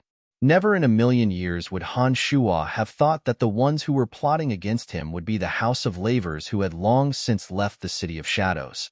Han Shuo and his divine guards continued to travel unhurriedly towards Soaring Cloud Mountain Range. As Han Shuo's party had the intention of tempering the 5th Corps Divine Guards, they were the first batch of divine guards to arrive at Soaring Cloud Mountain Range. They did not see any other divine guards along the way. Unknowingly, they were getting closer and closer to the mountain range.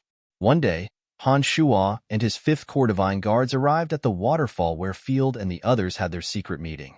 Not all the 5th Corps Divine Guards were men.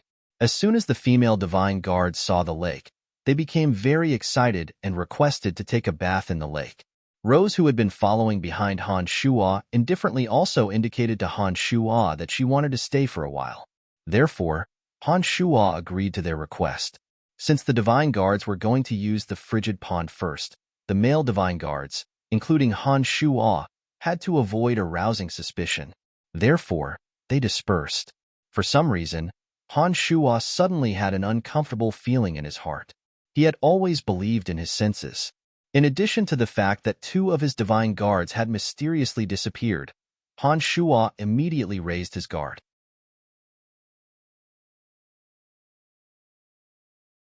Chapter 780. There were a few demon generals lurking around Han Shuo the entire time. When the uncomfortable feeling rose in his heart, the demon generals immediately flew around him to investigate. However, they found nothing. The uncomfortable feeling did not disappear. This made Han Shuo even more vigilant. The 17 flying swords were ready to be launched at any moment to deal with any sudden crisis. At this moment, Sanguiner, Ballins, and Gilbert were listening to Ballin's lecture on assassination techniques with the divine guards nearby. The closest divine guard to Han Shuo was about 300 meters away. The situation was rather strange. The inexplicable sense of danger was still lingering in his heart. However, his demon generals could not detect anything out of the ordinary. This made Han Shuo even more cautious. Although his heart was in turmoil, he maintained a calm and composed expression on his face. He sat silently on a rock with his head lowered as he pondered about something. All of a sudden, the space in front of Han Shuo seemed to have been torn apart. A dazzling beam of light caused the space to distort. Layers upon layers of space ripples violently surged in front of Han Shuo. In the next moment, Han Shuo discovered that the space around him seemed to have been frozen. The wind stopped blowing, the grass stopped moving. Everything seemed to have come to a standstill in an instant. A few humanoid silhouettes suddenly emerged from the area where the intense space ripples occurred. A powerful binding energy suddenly surged from that area. The binding energy was extremely violent and came out of nowhere. Before Han Shuo could react, he suddenly felt as though his body was imprisoned in a cage. His limbs were tightly bound by invisible chains. The silhouettes rapidly flew towards Han Shuo. Each of them had a thin, pale mask covering their faces. The masks had no mouth or nose. Only 2 slender holes could be seen through them. They appeared rather sinister and terrifying. There were 5 of them in total. All of them possessed high god strength. The one at the front cultivated in the Edict of Destruction. He was very short and wore a pair of jet black gloves made of unknown materials. The gloves were covered with strange speckles and were surrounded by an astonishing aura of destruction. The 4 people at the back were slightly weaker. They were dressed the same as the shorty at the front. Their height was different, and the weapons in their hands were also different. However, they all looked extraordinary. The 5 people's eyes were equally cold, and their killing intent was firmly directed at Han Shuo. Obviously, they wanted to kill Han Shuo on the spot. The restraining force on his body was extremely strong. Han Shuo's hands and feet were tightly bound. 5 different types of energy filled the restraining force. Han Shuo immediately sensed that the 5 types of energy seemed to come from the 5 people rushing over. In a flash, Han Shuo suddenly calmed down. The 5 people all possessed high god strength. The shorty at the front who cultivated in the Edict of Destruction was at late stage high god realm. He was as difficult to deal with as Hoffs whom he had fought some time ago. The other 4 were not to be trifled with either. With the 5 of them exerting their energy through the special shackles, it would be too difficult for Han Shuo to break free. Seeing that the 5 people were about to reach him, Han Shuo made one thought. The divine souls of the 2 avatars in his body immediately aligned with his main body. While his avatars were still inside the cauldron spirit, the 2 domains of divinity instantly fused within his body. In an instant, a brand new domain of divinity was formed in Han Shuo's body. All of a sudden, the element of death from all directions madly converged towards Han Shuo. Threads of faith that were barely visible to the naked eye revolved at high speed, according to the trajectories of the Edict of Destruction. With Han Shuo as the center, the domain of divinity rapidly expanded. The domineering and aggressive nature of the domain of divinity drove away all the elements in the area around Han Shuo. The 5 people who wanted to take advantage of this opportunity to kill Han Shuo were immediately enveloped by Han Shuo's domain of divinity. The threads of faith in Han Shuo's domain of divinity entangled the 5 people like tiny, invisible hands. All of a sudden, the 5 people felt as though they had sunk into a swamp. Their high speed was suddenly slowed down. The eyes of the 5 people under their masks were filled with astonishment. They glanced at each other before their eyes turned cold. One by one, they released their domains of divinity. All of a sudden, the domains of divinity of death, destruction, and darkness radiated from the 5 people. Among them, the domain of divinity of darkness was divided into 3 areas. In the next moment, 6 domains of divinity suddenly filled the narrow space. The domains of divinity of the 5 people were within Han Shua's domain of divinity. Furthermore, the domains of divinity were rapidly expanding and pressuring Han Shua. Unlike Han Shua, these 5 people were able to control their domains of divinity freely. They had their own goals and goals. Instead of interfering with each other, they worked together to expand their domains of divinity towards Han Shua. Han Shua immediately felt that his domain of divinity was being pressured by 5 times the normal pressure. He felt as though his body was being squeezed by 5 inflated balloons. It was extremely uncomfortable. Although his domain of divinity was domineering, it was being pressured by the domains of divinity of 5 high gods. He had no choice but to retreat. After all, this newly formed domain of divinity was formed from the fusion of the domains of divinity of 2 mid-gods. Han Shua and the others had yet to fully grasp the wonders of this new domain of divinity. As Han Shua's domain of divinity gradually shrunk, the 5 people were getting closer and closer to Han Shua. The eyes under the masks of the 5 attackers were filled with cruel smiles as though they were about to kill Han Shua.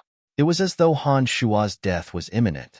Han Shua was being restrained by the 5 and could not move his limbs.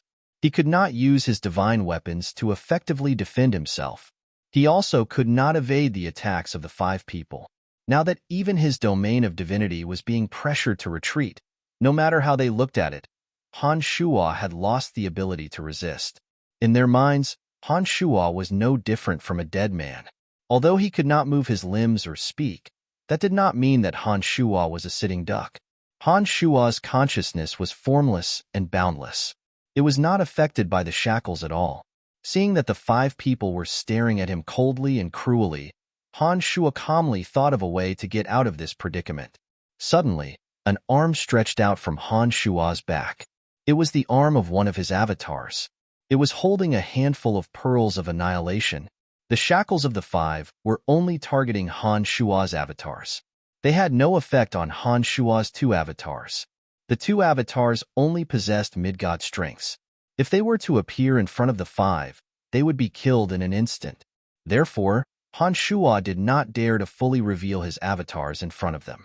Instead, he stretched out an arm holding a handful of pearls of annihilation from his back, out of their blind spots. With a forceful flick, the pearls of annihilation flew out from the palm on his back. At the same time, the 17 flying swords suddenly shot out from his body. Han Shua seemed to have turned into a giant hedgehog. The 17 flying swords were like sharp thorns on his body. They slashed at the formless energy that connected the 5 people together. Han Shua had a miraculous telepathic connection with demonic weapons. Even though his body was shackled, as long as Han Shua could think and his consciousness was not affected, he could use any demonic weapon to his advantage. The pearls of annihilation flew towards the outer perimeter. Han Shua calmly controlled the trajectory of the pearls with his mind. When the pearls of annihilation landed behind the 5 people, Han Shua activated the drop of blood essence contained in the pearls of annihilation. Inside the pearls of annihilation that the 5 people could not see, the drop of blood essence that Han Shua had fused into the pearls of annihilation suddenly boiled and splashed out. That drop of blood essence was the control hub that Han Shua used to control the pearls of annihilation from afar. Suddenly, the pearls of annihilation exploded behind the 5 people. The newly refined pearls of annihilation possessed astonishing explosive power. Coupled with the fact that the 5 people were very close to each other, the force of the explosion surged into the domain of divinity of the 5 people. The soul piercers within the pearls of annihilation shot out in all directions, densely covering the 5 people and piercing them all over their bodies. At the same time, under Han Shua's control, the 17 flying swords severed all of the invisible bonds connecting the 5 of them. The restraints on his body had been removed, and the invincible omen body immediately broke free from the remaining invisible restraining force. He no longer felt the slightest bit of pressure. Rumble. The explosion of the pearls of annihilation was deafening to the ears. The shockwave of the explosion pressed against the domains of divinity of the 5, causing them to stagger. They were pushed by the shockwave of the explosion into Han Shua's domain of divinity, causing Han Shua, who had just broken free from the shackles of his domain of divinity, to lose his balance. Fortunately, Han Shua had anticipated this. When the explosion occurred, Han Shua, who had just broken free from the shackles, immediately withdrew his domain of divinity. He was the first to stabilize himself. The 17 flying swords suddenly let out shrill shrieks as they flew towards the first short and small attacker. The few demon generals refined from high god souls that had been mobilized from afar also transformed from their incorporeal forms the moment Han Shua made his move. They recklessly pounced at the other 4 high gods and entangled them ferociously. For a moment, the high gods were overwhelmed and had no spare energy to deal with Han Shua. The deafening explosion had awakened all the divine guards in the vicinity. Lolth, who was bathing in the cold pond in the distance, immediately put on a loose robe. She didn't care that her hair and body were still wet. She immediately rushed over. The divine guards who were with Balins also rushed to the scene. These divine guards, who had been tempered by the 8 desolation and torment formation, had cold and stern expressions on their faces. Their movements were swift and ferocious. As soon as the shackles on his body were broken, Han Shua immediately launched an all-out attack. He controlled the 17 flying swords to attack the shortest one, while summoning his demon generals to attack the other 4. The demon generals refined from high god souls in Hushvale City were extremely powerful. They were able to keep the 4 high gods in check. When Rose and the surrounding divine guards arrived from all directions, they saw Han Shua displaying his invincible might. He single-handedly kept the 5 masked experts in check. Among the 5 attackers, the aura of the high god was very obvious. The shortest one in the lead even had the energy of destruction radiating from his body. It was obvious that he had cultivated in the Edict of Destruction to an extremely high level. Yet, these 5 high gods were single-handedly kept in check by Han Shua. Not only that, they did not show any signs of defeat. The divine guards who arrived were all dumbstruck. They had been secretly guessing Han Shua's strength and believed that Han Shua might be even stronger than Avery, the former chief of divine guards of the 5th Corps. But now, after seeing how Han Shua was fighting against 5 high gods, they realized that Avery was on a completely different level compared to Han Shua.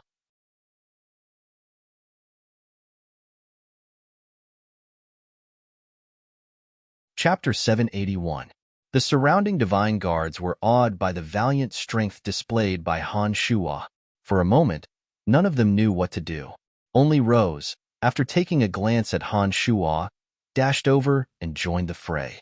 She attacked one of the attackers who was entangled by a demon general and used the combined energy of the demon general to block the attacker's path of retreat. What are you waiting for? Help his lordship get rid of these shameless attackers, shouted Balins coldly. The long and slender flying sword refined by Han Shua shot out erratically at another of the attackers. Balins' loud shout roused the terrified divine guards from their stupor. In an instant, all sorts of bizarre energies shot towards the other 3 attackers. Rays of light shot out from the battlefield as divine artifacts and divine power danced in the air, raining down on the attackers who were entangled by the demons. The divine guards knew that the masked individuals possessed high god strengths. Therefore, they did not dare to approach them and instead launched long-range attacks. While it was true that the divine guards were no match for any of the attackers individually, when dozens of them joined forces to attack a single person, the concentrated attack was more than enough to throw the attackers into confusion. With the situation having developed to this stage, not only did the attackers fail to kill Han Shua cleanly and efficiently, but they had also fallen into a tight encirclement. Han Shua, Rose, and nearly 100 divine guards were attacking simultaneously. Not to mention, there were also demon generals that filled the sky. Even the 5 high gods found it rather difficult to deal with the onslaught. The 5 of them had to deal with Han Shuo and Rose's main attacks as though they were facing a formidable foe. They were overwhelmed by the rain of attacks from the divine guards. 3 of them were struck by all sorts of divine weapons and divine energies, rapidly depleting the divine energy in their bodies. The divine guards' divine energies were limited, and they could not inflict serious injuries on the divine guards. However, their concentrated attacks were making the divine guards more and more flustered. Whenever the divine guards revealed an opening, the black mass of demon generals would immediately close in on them. The bizarre energy of the demon generals gave the divine guards a headache. It won't be that easy to kill me. With the divine guards and Rose joining the fray, the pressure on Han Shuo was greatly reduced. He continued to control the 17 flying swords to besiege the shorty, who was the strongest of the group. At the same time, he looked at the 5 with cold eyes and mocked. As all 5 were wearing masks, Han Shuo could not figure out their true identities. Therefore, he tried to sound them out. The 5 seemed to know what Han Shuo's intentions were. None of them answered. They were all in a flurry and did not have the leisure to waste with Han Shuo. They must be wondering how they could break out of the encirclement. All of a sudden, the 17 flying swords circled around the shorty and arrived behind the weakest attacker. Before he could react, the 17 flying swords enveloped him. Immediately after, the first form of the Avicii god-slaying sword formation, Avicii Hell, was activated. The shrill whistling of the 17 flying swords tore at the eardrums. As soon as the Avicii Hell was activated, dense Qi and killing intent immediately enveloped the attacker. The 17 flying swords whistled shrilly as they flew through the dense killing intent. The intense corrosive and cold toxins on the flying swords rapidly consumed the attacker's divine energy. The strongest shorty was too difficult to deal with. Even if Han Shuo used the Avicii Hell to entangle him, he would not be able to kill him in a short period of time. Therefore, Han Shuo changed his strategy and attacked the weakest of the attackers first. Inside the Avicii Hell, the Darkness Divine Energy Cultivator was unable to break out of the bizarre space formed by the Avicii Hell. Instead, he was consuming more and more of his divine energy. He was only an early-stage high god of darkness. He had consumed a great deal of his divine energy from the attacks of the demon generals and the divine weapons. Therefore, after being ambushed by Han Shuo, he began to show signs of fatigue. After releasing the acidic and cold toxins, the 17 flying swords streaked across the Avicii Hell as though they were weaving some sort of net. Streaks of jet-black lightning sparkled in the net and sprinkled on the attacker's body. Wisps of cold air flowed into his body, causing his divine body to become stiffer and stiffer. All of a sudden, the 17 flying swords that were flying around him changed their trajectories and stabbed at his chest from 17 different directions. With several puff-puff sounds, streams of blood shot out from his chest. His eyes were suddenly filled with fear as his life force rapidly flowed out along with the blood splattering out from his chest. The 17 flying swords pierced through his chest, leaving 17 bloody holes. They immediately changed their target and surrounded the short attacker who was trying to escape. Previously, when the 17 flying swords flew past the shorty, he seemed to have hesitated for a moment. But before he could make a decision, the divine guards around him launched a barrage of attacks at him. He had no choice but to deal with the divine guards' attacks. Most importantly, there were demon generals surging towards him like a dark cloud. Among them, there were 5 demon generals in their strongest form, which were refined from the divine souls of Midgod. Mixed in the dark cloud of demon generals, the 5 demon generals posed a great threat to Jihao, blocking his way and preventing him from leaving the battlefield. The 17 flying swords were noticeably weaker than before. This was because the cauldron of myriad demon had flown out of Han Shuo's body and collected the divine soul of the high god who had just perished. After the death of a god, one's divine soul must be collected as quickly as possible. Otherwise, the divine soul of a high god would become a pure element that would fuse with the world. Therefore, the divine soul of a high god had to be collected as soon as possible. Otherwise, the High God might be able to escape using the omnipresent elemental energy. While Han Shuo was controlling the 17 flying swords to attack the short man, he was secretly observing the situation on the battlefield. Rose possessed mid-stage High God strength. She was currently obstructing an expert of the same level. Coupled with the all-pervasive power of the demon generals, the man's eyes were filled with anxiety, but he was unable to escape. Other than the shorty who was entangled by Han Shuo's 17 flying swords and demon generals, the other two were barely holding their own against the attacks of the divine guards and demon generals. The two of them were facing the least pressure. It wasn't that they couldn't seize the opportunity to escape. However, the two of them did not dare to do so. They kept looking at the shorty who was entangled by Han Shuo's 17 flying swords. After observing for a moment, Han Shuo immediately knew that the shorty was the leader of the party. Without Han Shuo's instructions, the two attackers who had the chance to escape did not dare to act rashly. It was as though they were waiting for Han Shuo's orders. Judging from the current situation, everything was still within Han Shuo's control. The party of 5 that came to attack Han Shuo had completely failed in their mission. Whether or not they could escape unscathed was a huge question. However, Han Shuo did not dare to let his guard down. He put all his strength into dealing with the shorty who cultivated in the Edict of Destruction. He couldn't afford to let go of experts of this level. Otherwise, they would become a troublesome matter in the future. Especially when Han Shuo used the Hell of Avicii to kill that High God of Darkness cultivator and removed his mask with his flying sword. Han Shuo discovered that he didn't recognize this person. Han Shuo had all the more reason to find out who these people were. An unknown enemy was the scariest because you could never predict when they would act against you. Han Shuo wouldn't be too concerned if they were only targeting his own people. But now that the Han family had grown considerably and Han Shuo had deep ties with many members of the Han family in the City of Shadows, there was no way that Han Shuo would allow any of them to be killed. In order to prevent such a tragedy from happening again, the simplest way was to wipe out all the enemies in the open and in the dark. Only by doing so could Han Shuo ensure that his family and friends would be safe. After the cauldron of myriad demon collected the High God's divine soul, it once again returned to Han Shuo's body. With that, Han Shuo's strength was once again greatly enhanced. The shorty who was tightly entangled by the 17 flying swords immediately felt the pressure on him increase tremendously. He who had been hesitating for a long time suddenly made up his mind. The speckles on the gloves he wore on both his hands suddenly overflowed with dazzling glimmers. In an instant, the space around him began to distort rapidly. Layers upon layers of ripples spread out like water ripples. It was as though an independent dimension had been forcibly opened up. Many chaotic energies suddenly slid away from that region. That shorty twisted and wriggled around like a fish.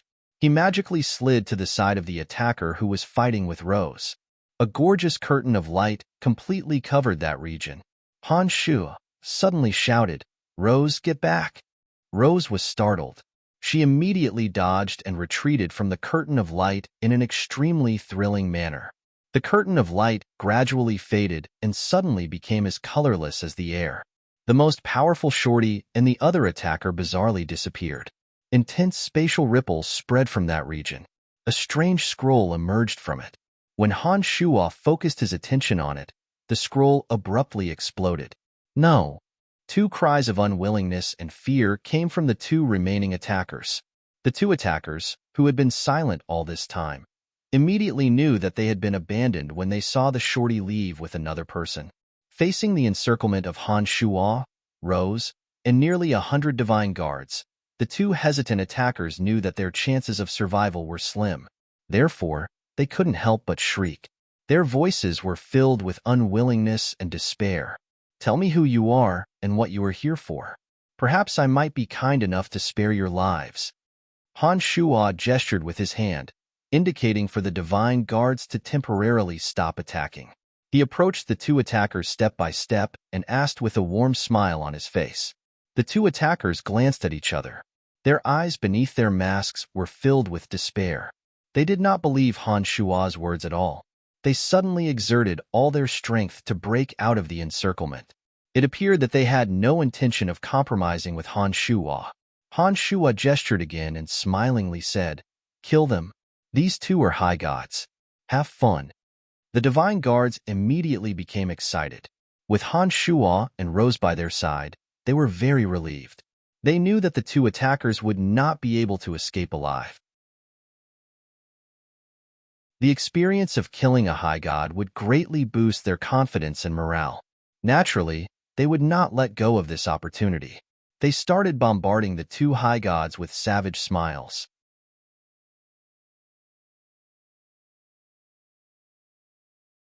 Chapter 782.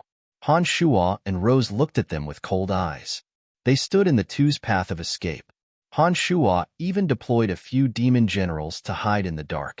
Should the two try to escape using any special means, the demon generals would swarm them, not allowing them the slightest bit of free time.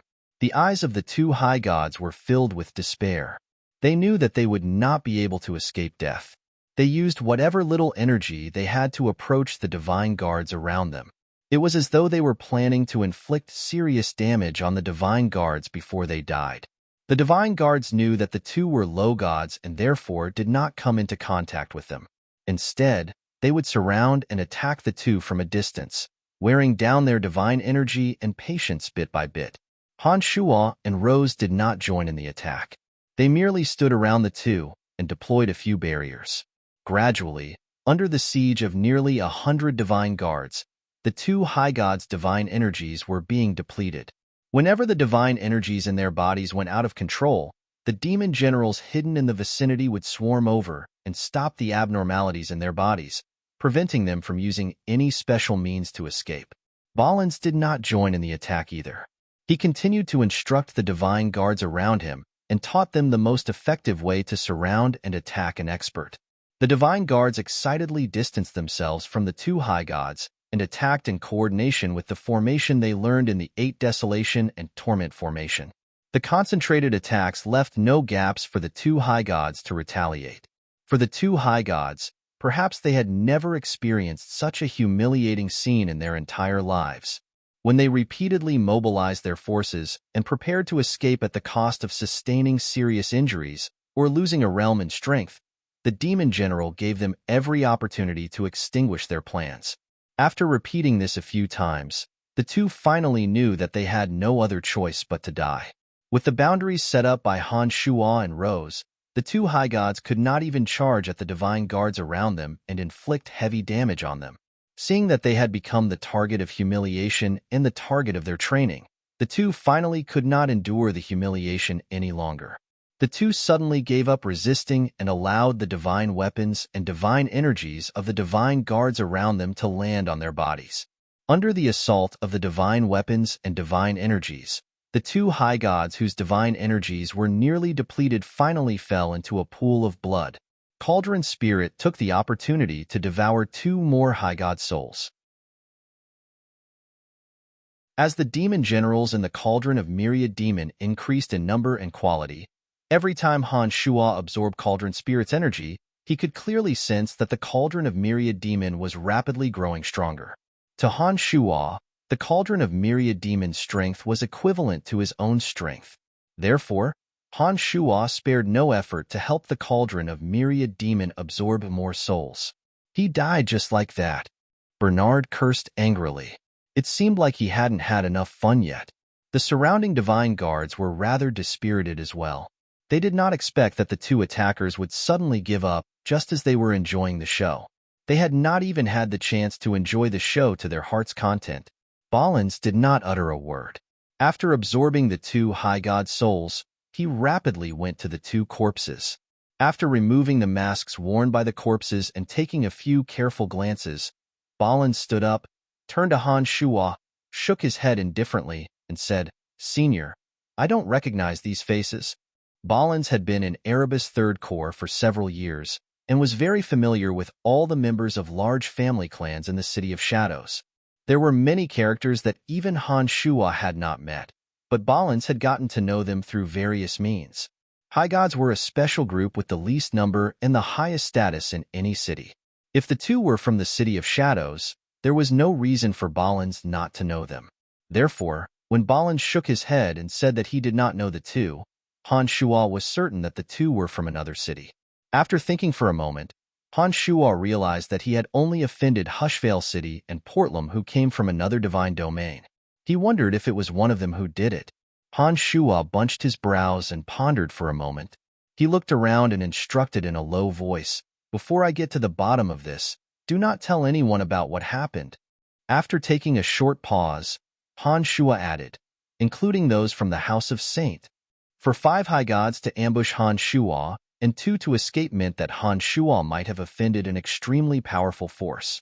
As he was currently a citizen of the City of Shadows, if Wallace, Andre, and the others were to learn of this, they would become very suspicious and might interrogate Han Shuo repeatedly.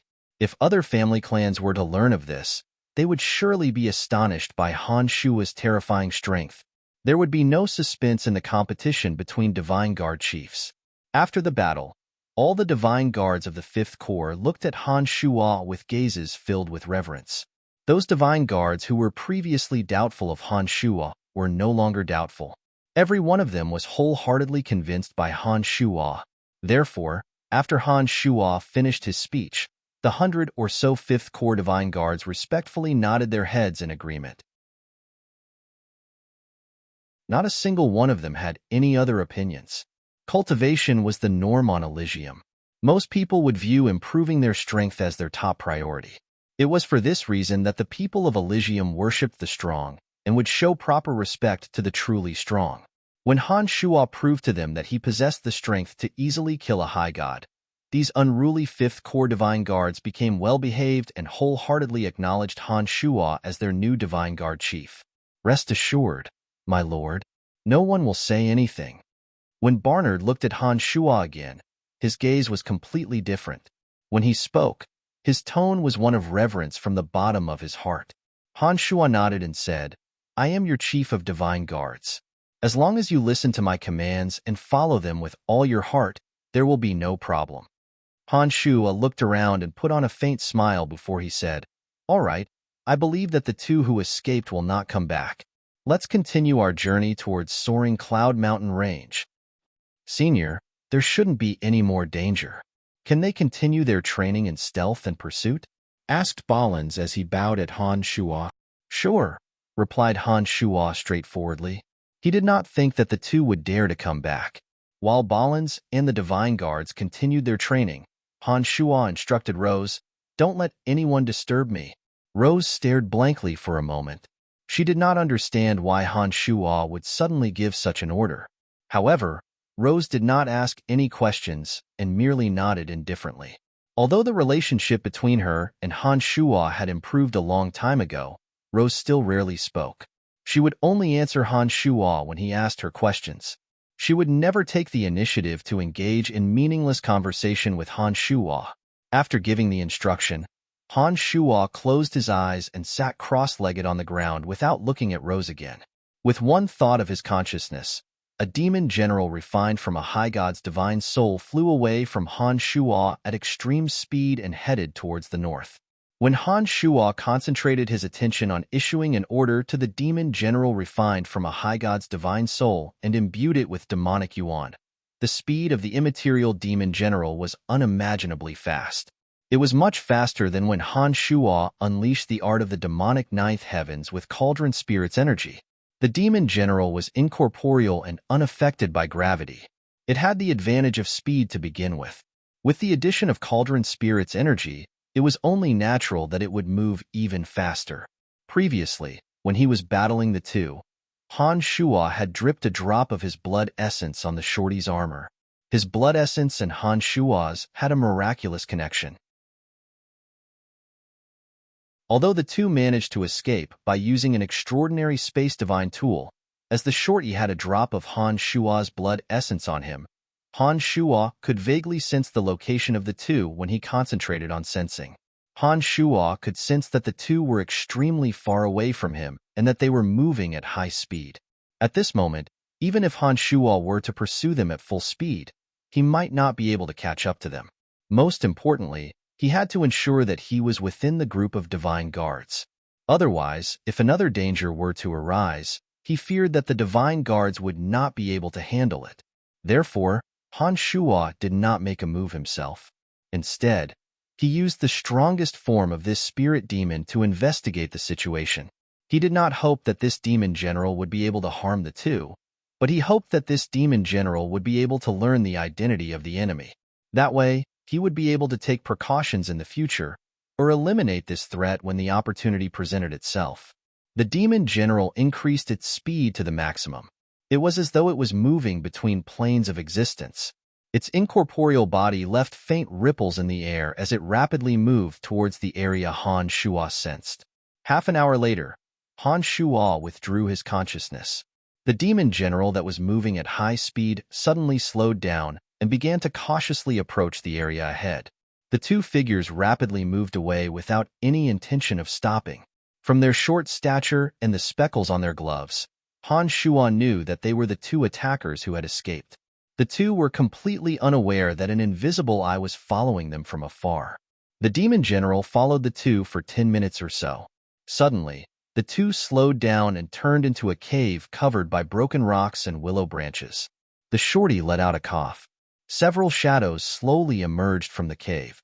As they gradually walked out of the cave, their appearances gradually became clearer. The one in the lead was Dolores, who had been missing for a long time. After he came out, his face lit up with joy as he asked, "Patriarch, did you succeed?" Field, the patriarch of the House of Lavers, put on a gloomy face and replied, "We failed. 3 of them have yet to return." Field turned to look at Larrickson, who had also taken off his mask, and said in a heavy voice, "Lord Larrickson, I'm sorry that you have lost 3 of your most capable men." Larrickson put on a venomous face and said coldly, 3 high gods are dead. I don't even know how to explain this to my elder brother." Field could see that Larrickson was like a volcano that was about to erupt. He did not know what to say and could only let out a helpless sigh. "Let's return to the city of gorging clouds first." Larrickson shot a cold glance at Field, let out a soft groan, and left. Field let out another soft sigh and followed behind Larrickson with Dolores and the others.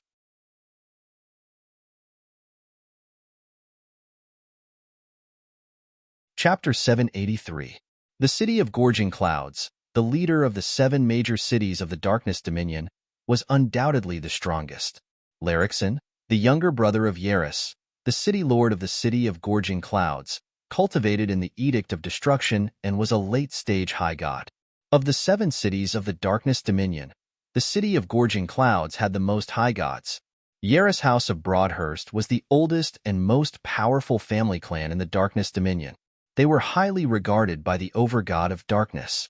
The City of Shadows was ranked among the 7 cities of the Darkness Dominion, only slightly stronger than Hushvale City, which was ruled by Hoffs. The City of Shadows was considered the weakest among the 7 cities. Compared to the City of Gorging Clouds, which was ranked first, the City of Shadows was far behind. In the City of Shadows, the strongest expert was Wallace, a late-stage high god. Other than him, there was no other late-stage high god in the City of Shadows. However, the City of Gorging Clouds was different. The patriarchs of the major family clans in the City of Gorging Clouds all possessed late-stage high god strength. It was said that the city lord of the City of Gorging Clouds, Yaris, possessed strength beyond that of a high god.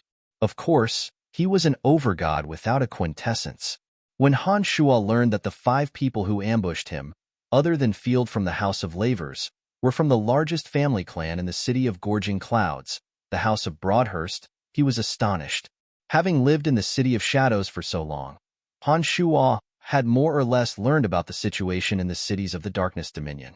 Naturally, the City of Gorging Clouds and the House of Broadhurst, the strongest family clan in the Darkness Dominion, would not miss the opportunity to ambush them.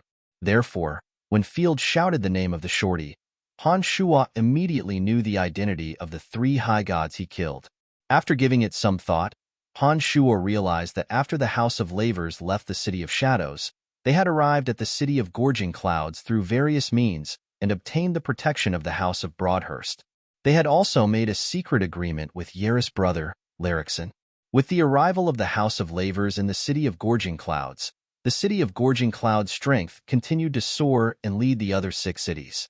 With the protection of the City of Gorging Clouds, even if Field were to do something detrimental to the City of Shadows, Wallace would have to think twice. The City of Gorging Clouds couldn't be compared to Hushvale City, which ranked last. Whether it was in terms of overall strength or the relationship between Yaris and the Overgod of Darkness, Wallace couldn't compare to the City of Gorging Clouds.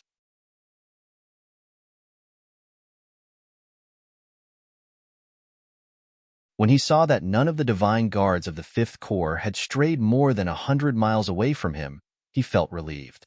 Before learning that the enemy was the House of Broadhurst of the City of Gorging Clouds, Han Shuo was not worried that the enemy would dare to attack. But now that he knew the truth, he was no longer so confident. The City of Gorging Clouds was simply too powerful. If the House of Broadhurst intended to attack him, the Han family would not be able to withstand a single blow. By the way, Rose, do you know any powerful gods? I mean, experts who are not affiliated with any major family clans. They are at least high gods. It doesn't matter if they are aliens or not, Han Shuo suddenly asked. Rose stared blankly for a moment. She looked at Han Shuo strangely and asked puzzledly, "Why do you suddenly ask about that?"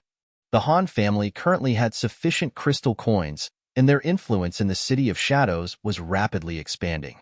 If the Fifth Corps and the Seventh Corps were to emerge victorious in the competition, Han Shuo believed that there would be more mid-gods coming to join the Han family and the Fifth Corps. He believed that there would be no shortage of gods of this level in the future. At present, apart from Han Shuo and Rose, the Han family did not have a single high god. One of the most important factors in determining whether a family clan was powerful or not was the number of high gods they had. In order to increase the strength of the Han family as soon as possible, Han Shuo had no choice but to make preparations as soon as possible. Before today, Han Shuo wasn't in a hurry to increase the strength of the Han family because if Han Shuo's strength were to rapidly expand, he might come into conflict with the House of Saint. Although the House of Saint was the current master of the City of Shadows, if the Han family grew strong enough to threaten the House of Saint, Han Shuo's relationship with the House of Saint would definitely not be as harmonious as it was now. However, the threat posed by the House of Broadhurst was just too great. In order to shorten the distance between him and a major family clan as soon as possible, Han Shuo couldn't care less. You have stayed on Elysium for so many years. You must know many gods who are as eccentric as you, right? Whether they are friend or foe, tell me everything you know. I want to communicate with them, Han Shuo said sternly. What are you planning to do? Rose put on a puzzled expression. She couldn't figure out Han Shuo's intentions. The Han family's foundation is too weak. I want to increase the strength of the Han family as quickly as possible, Han Shuo said in a deep voice. After hesitating for a moment, Rose said, there is a place where there are many experts. It is a very chaotic place. There are many high gods and even overgods without the quintessence. If you want to find high gods who are not affiliated with any family clan, that place is the best place. However, it is very dangerous. Where is it? Han Shuo was delighted and hastily asked. The Fringe. Rose softly cried out and explained, it is located between the Space Dominion and the Destiny Dominion. It does not belong to any of the 12 dominions and is not governed by any overgod. The Space Dominion and the Destiny Dominion didn't forbid any gods from entering. Gods who had committed heinous crimes would seek refuge in the Space Dominion and the Destiny Dominion. Although the Space Dominion and the Destiny Dominion didn't forbid gods of any kind from entering, there were still some special rules.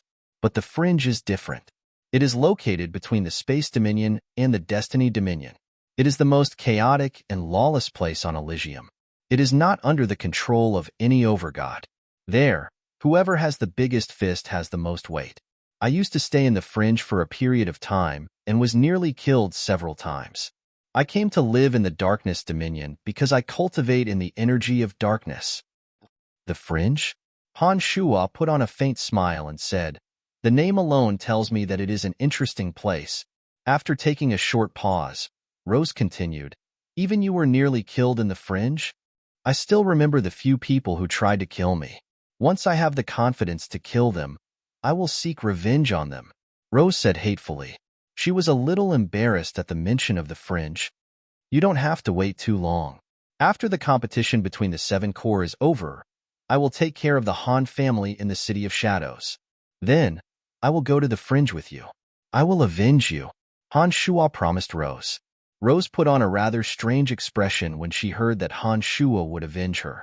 She looked deeply into Han Shuo's eyes before she lowered her head and said softly, "Thank you. Hee hee, the two of us have gone through thick and thin together. You are one of my people. Of course, I will avenge you." Han Shuo put on a faint smile. After hearing Han Shuo's words, Rose's expression turned even stranger. Her delicate and pretty face turned a little red. She cried out in a low voice, "I'm not one of your people." Han Shuo stared blankly for a moment before the smile on his face widened. He sized up the seductive Rose and teased, "I don't mean anything else. Don't get the wrong idea." Rose's face turned even redder. She glared at Han Shuo with some resentment before lowering her head and ignoring Han Shuo. Han Shuo suddenly felt much better. He did not expect that Rose would be so interesting. But seeing that she seemed to be angry, Han Shuo did not continue to tease her. He put on a mischievous smile and said, all right. Let's hurry to Soaring Cloud Mountain Range. I can't wait any longer." After dealing with the 5 ambushers, they did not run into any more trouble.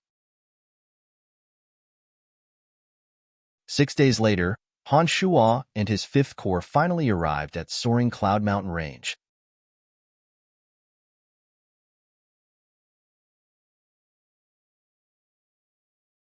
Chapter 784.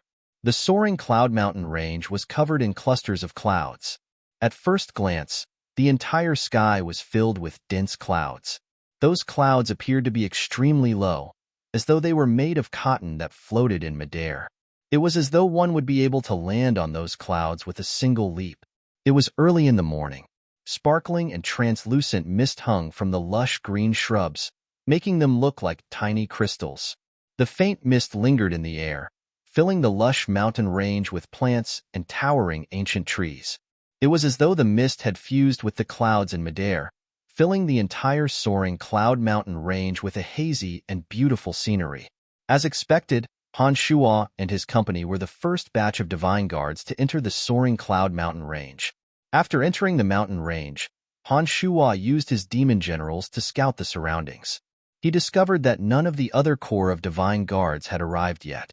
Seeing that he was the first batch of divine guards to enter the Soaring Cloud Mountain Range, Han Shuo thought for a moment and instructed Balins to split the divine guards into 9 teams to familiarize themselves with the terrain of the Soaring Cloud Mountain Range, as well as some hidden caves and rivers, so as to prepare for the competition.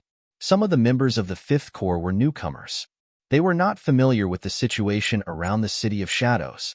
As the upcoming competition would definitely take place in the Soaring Cloud Mountain Range, since they had arrived early, it was only natural that they make good use of their free time to familiarize themselves with the surroundings.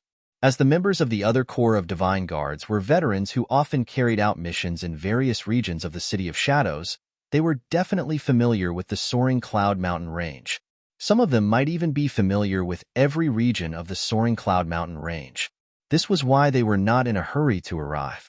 Under Balin's instructions, the Divine Guards were divided into 9 squads and spread out with Han Shuo at the center. They spread out and carefully familiarized themselves with Soaring Cloud Mountain Range amidst the lingering smoke.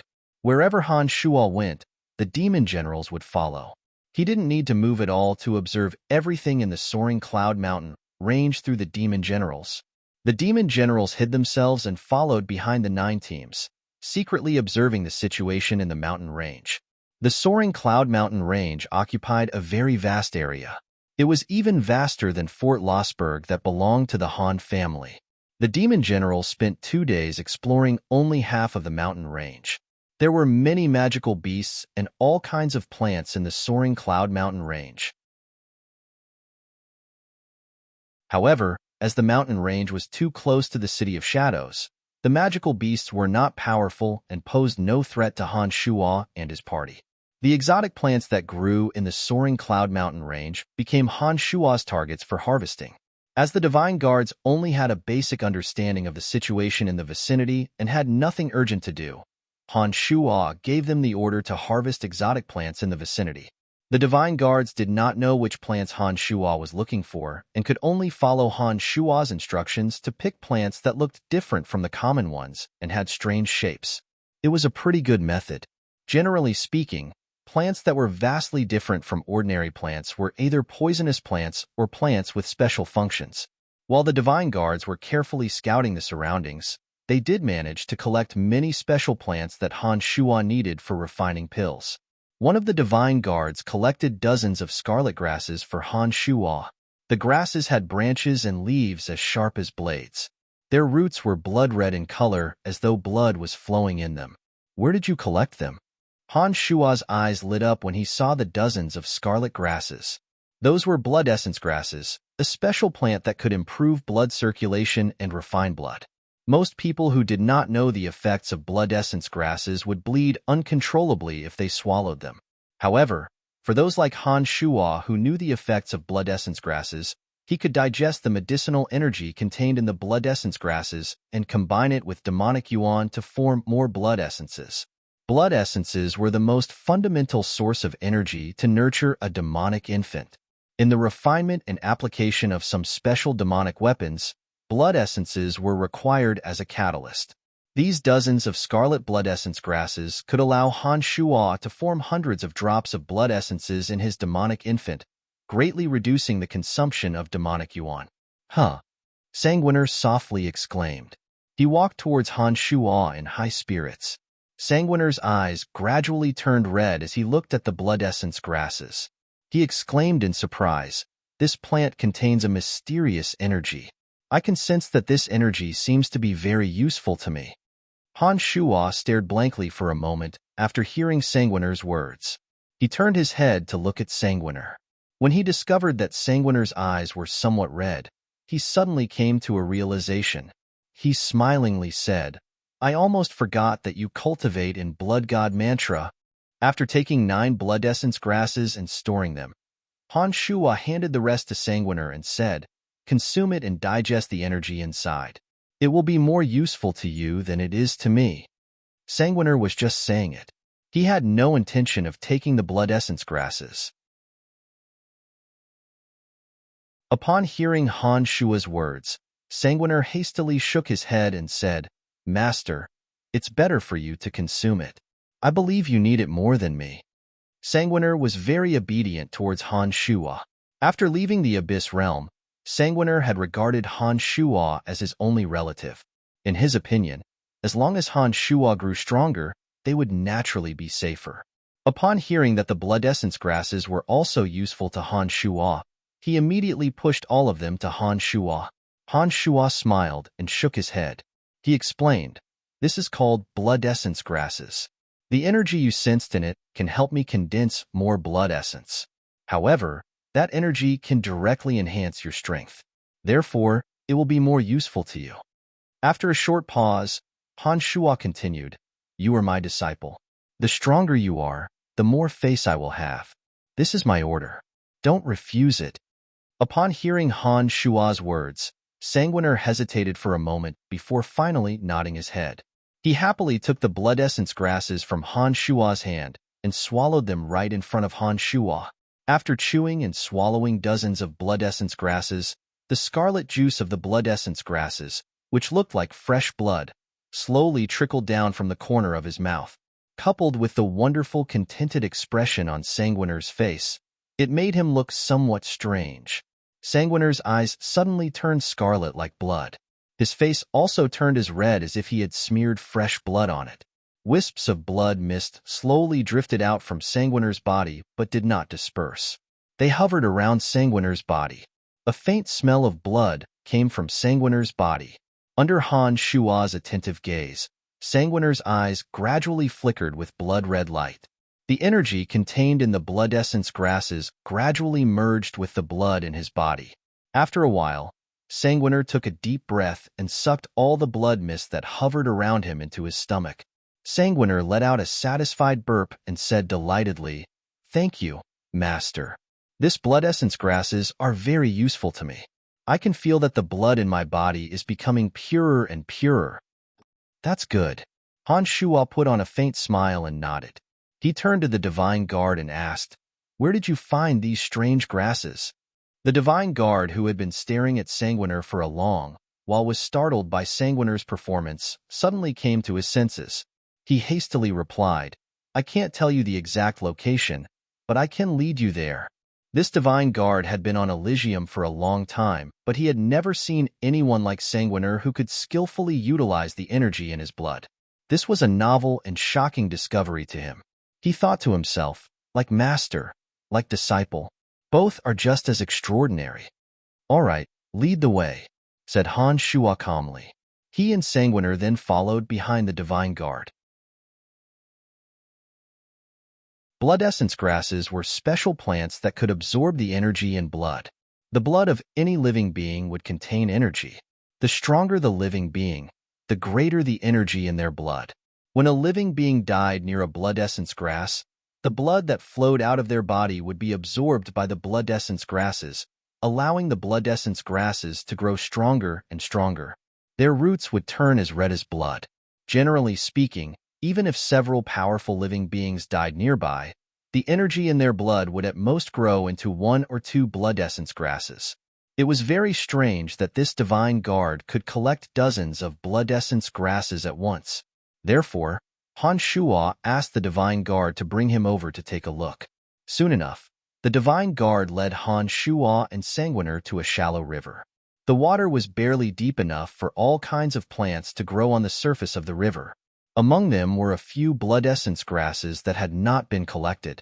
The divine guard pointed at the river and said, I collected them from there.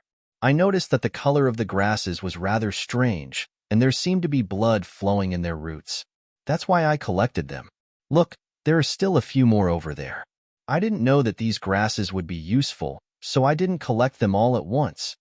As soon as the divine guard finished his words, Sanguiner flew over and uprooted the remaining blood essence grasses. He returned smilingly and handed the blood essence grasses to Han Shua. He said, Master, I've just eaten dozens of them. You should keep these for yourself. Han Shua did not decline. He casually put away the blood essence grasses that Sanguiner offered him. His eyes, however, fell on the river beneath the blood essence grasses. He secretly concentrated his consciousness on that area and tried to pry into the secrets of the river. Master, what are you looking at? Sanguiner couldn't help but ask when he saw that Han Shua did not say a word after putting away the blood essence grasses, but only stared at the bottom of the river. Han Shua didn't reply. With one thought, the 17 flying swords whizzed out and shot straight towards the small river. A series of crackling and popping sounds came from the small river. The 17 flying swords uprooted all the unrelated weeds and landed at the bottom of the small river, causing stone chips and sludge to fly everywhere. Suddenly, the 17 flying swords flew back. Han Shua abruptly flew towards the bottom of the river and carried out a blood-red rock that was 2 meters long and as wide as a person's waist.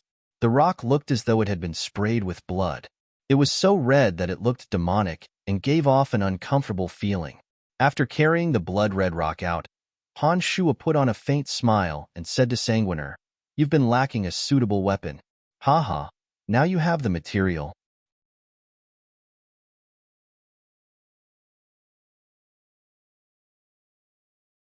Chapter 785. Sanguiner, Ballins, and Gilbert had all cultivated the demonic techniques that Han Shua had taught them. Among them, Gilbert mainly cultivated the demonic techniques that tempered the soul. His body was still flowing with the divine power of darkness. Although the divine power of darkness had caused a strange change to his special body, he could still use the divine weapons of this world. Although Ballins had cultivated fighting energy before, after he had been bestowed the god-slaying devil path by Han Shua, he had put aside all the fighting energy that he had originally cultivated and focused on cultivating the demonic techniques that Han Shua had bestowed upon him. As a result, the normal weapons of this world were no longer suitable for him. Fortunately, Han Shua had also refined a flying sword for him, which was very convenient for him to use. Sanguiner was different from Ballins and Gilbert. Before he had met Han Shua, Sanguiner was useless and had not cultivated any power at all. He had only cultivated the Blood God Sutra that Han Shua had bestowed upon him.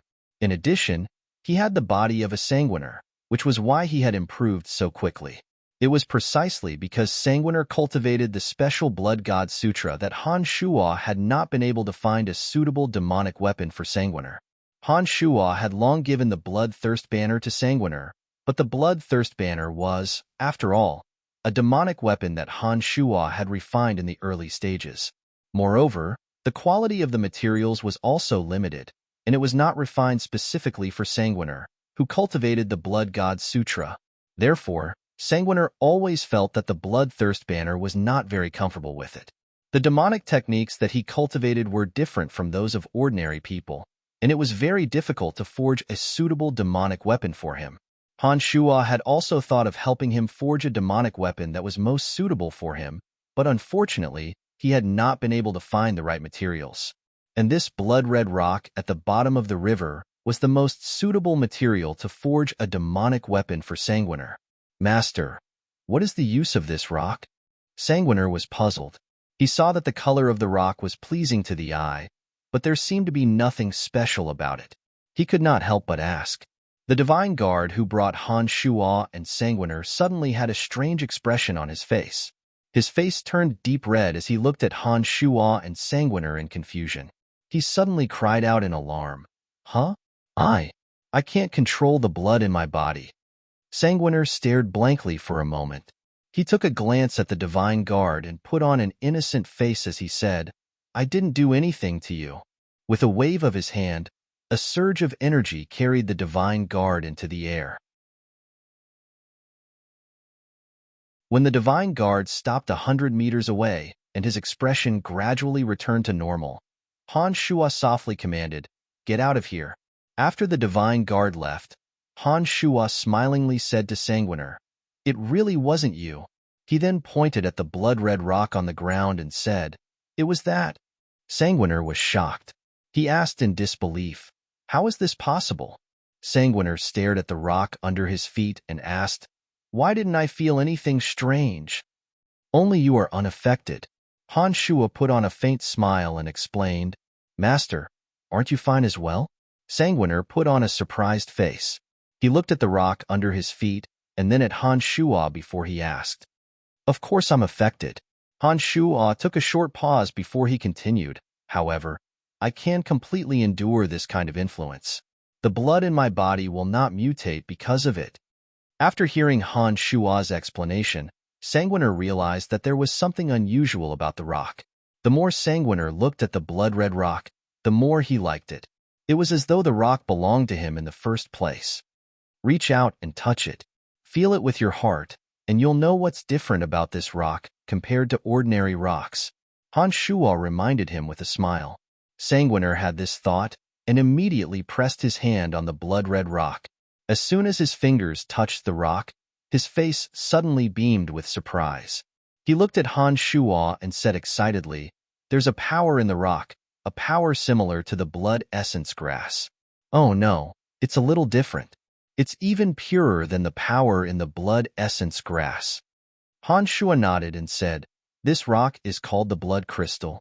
It's the reason why there are so many blood essence grass growing here. The blood crystal can gather the blood power of all the dead creatures in its vicinity. If it's not buried deep underground, any living creature that gets close to it will be affected. It's just like when you release the hemorrhagic nerve. The blood in your body will go out of control. If you're not careful, you'll lose all your blood here. After hearing Han Shuo's words, Sanguiner was shocked and said, It actually has such an effect? What can I do with it? At the very least, it can increase the attack power of the hemorrhagic nerve. As for what other effects it has, you'll have to figure it out yourself. Don't worry, this blood crystal will definitely be of great help to you. It might even increase the speed of your cultivation. Because I haven't cultivated the hemorrhagic nerve, you'll have to slowly figure out the specific effects. Han Shuo explained to Sanguiner and immediately asked, By the way, what kind of demonic weapon do you want to refine with it? It's so big. What can it be refined into? Sanguiner was pleasantly surprised. To Sanguiner, a demonic weapon that could increase his attack power and cultivation speed was simply too useful. He knew that Balins would be like a tiger that had grown wings after obtaining the flying swords refined by Han Shuo. He was also very envious of the terrifying lethality of Han Shuo's 17 flying swords. It would be strange if he wasn't excited when he thought that he would own such a magical weapon. It looks huge, but once all the impurities on the outside of the rock are refined, its size will shrink by at least a few times. Han Shuo looked at Sanguiner and said, "Think about what kind of weapon you want to refine it into. I'll refine it into a suitable demonic weapon according to your requirements." "Sword. I like swords," Sanguiner exclaimed in surprise when he saw that both Han Shuo and Balins were using flying swords. "All right then, let's refine it into a sword." Han Shuo nodded and said to Sanguiner, "Because this demonic weapon will belong to you. I'm only helping you refine the impurities on the outside. After the shape of the sword is ready, there's still some work that you'll need to continue refining with your heart and blood." "Understood, Master." Sanguiner nodded repeatedly, obviously a little impatient. Without another word, Han Shuo calmed his heart and gathered the demonic yuan in his hands. The blood-red rock on the ground flew up and floated in his palms, continuously spinning at high speed. With a whoosh, a large ball of flame emerged from Han Shuo's palms and landed right under the blood-red rock.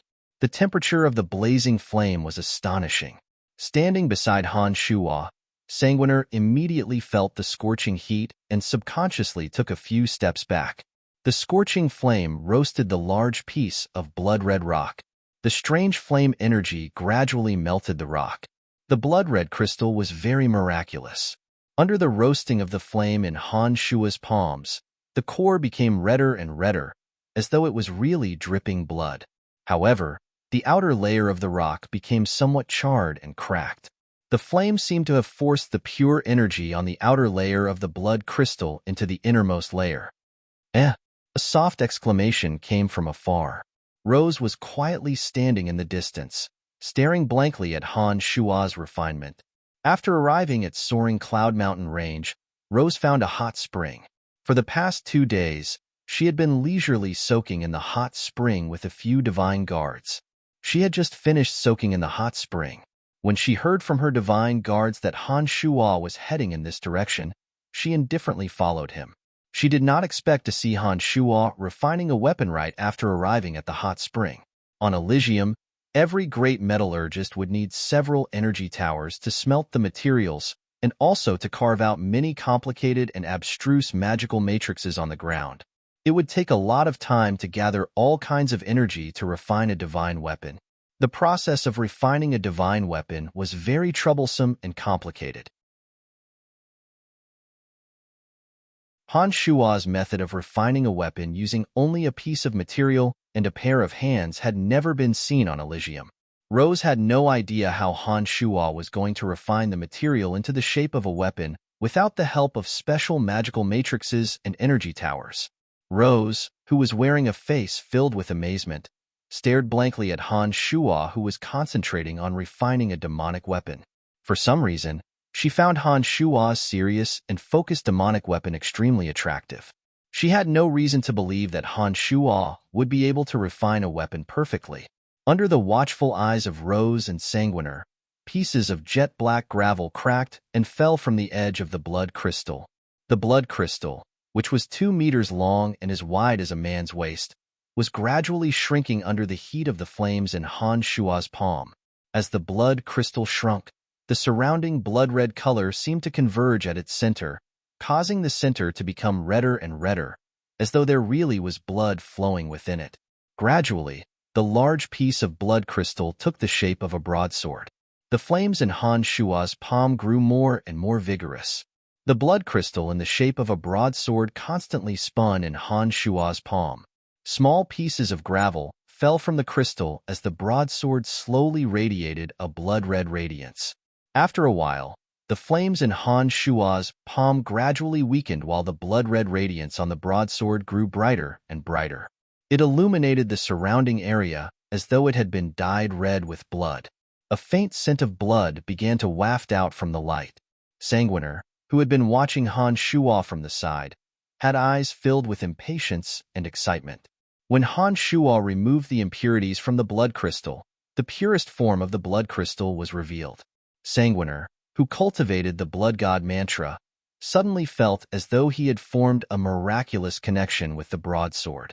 The blood in his body became abnormally active.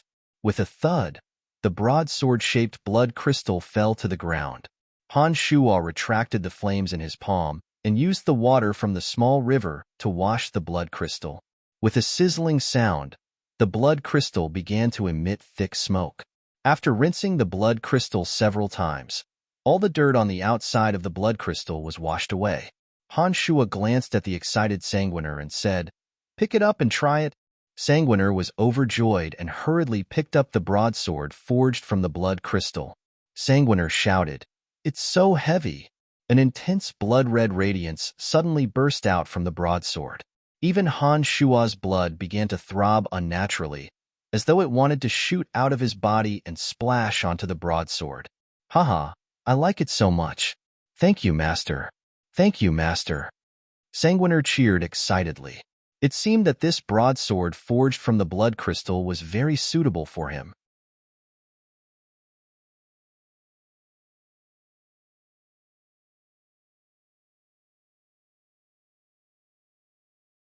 Rose let out a soft gasp and said, "I've never seen anyone who can forge weapons like you. Your weapon forging skills have already reached the acme of perfection. I don't think your forging skills are any worse than your alchemy skills." In the Darkness Dominion, Han Shuo was known as a genius pharmacist. Everyone who knew Han Shuo knew that he was an expert in refining medicines. However, no one knew that he was also an expert in refining weapons.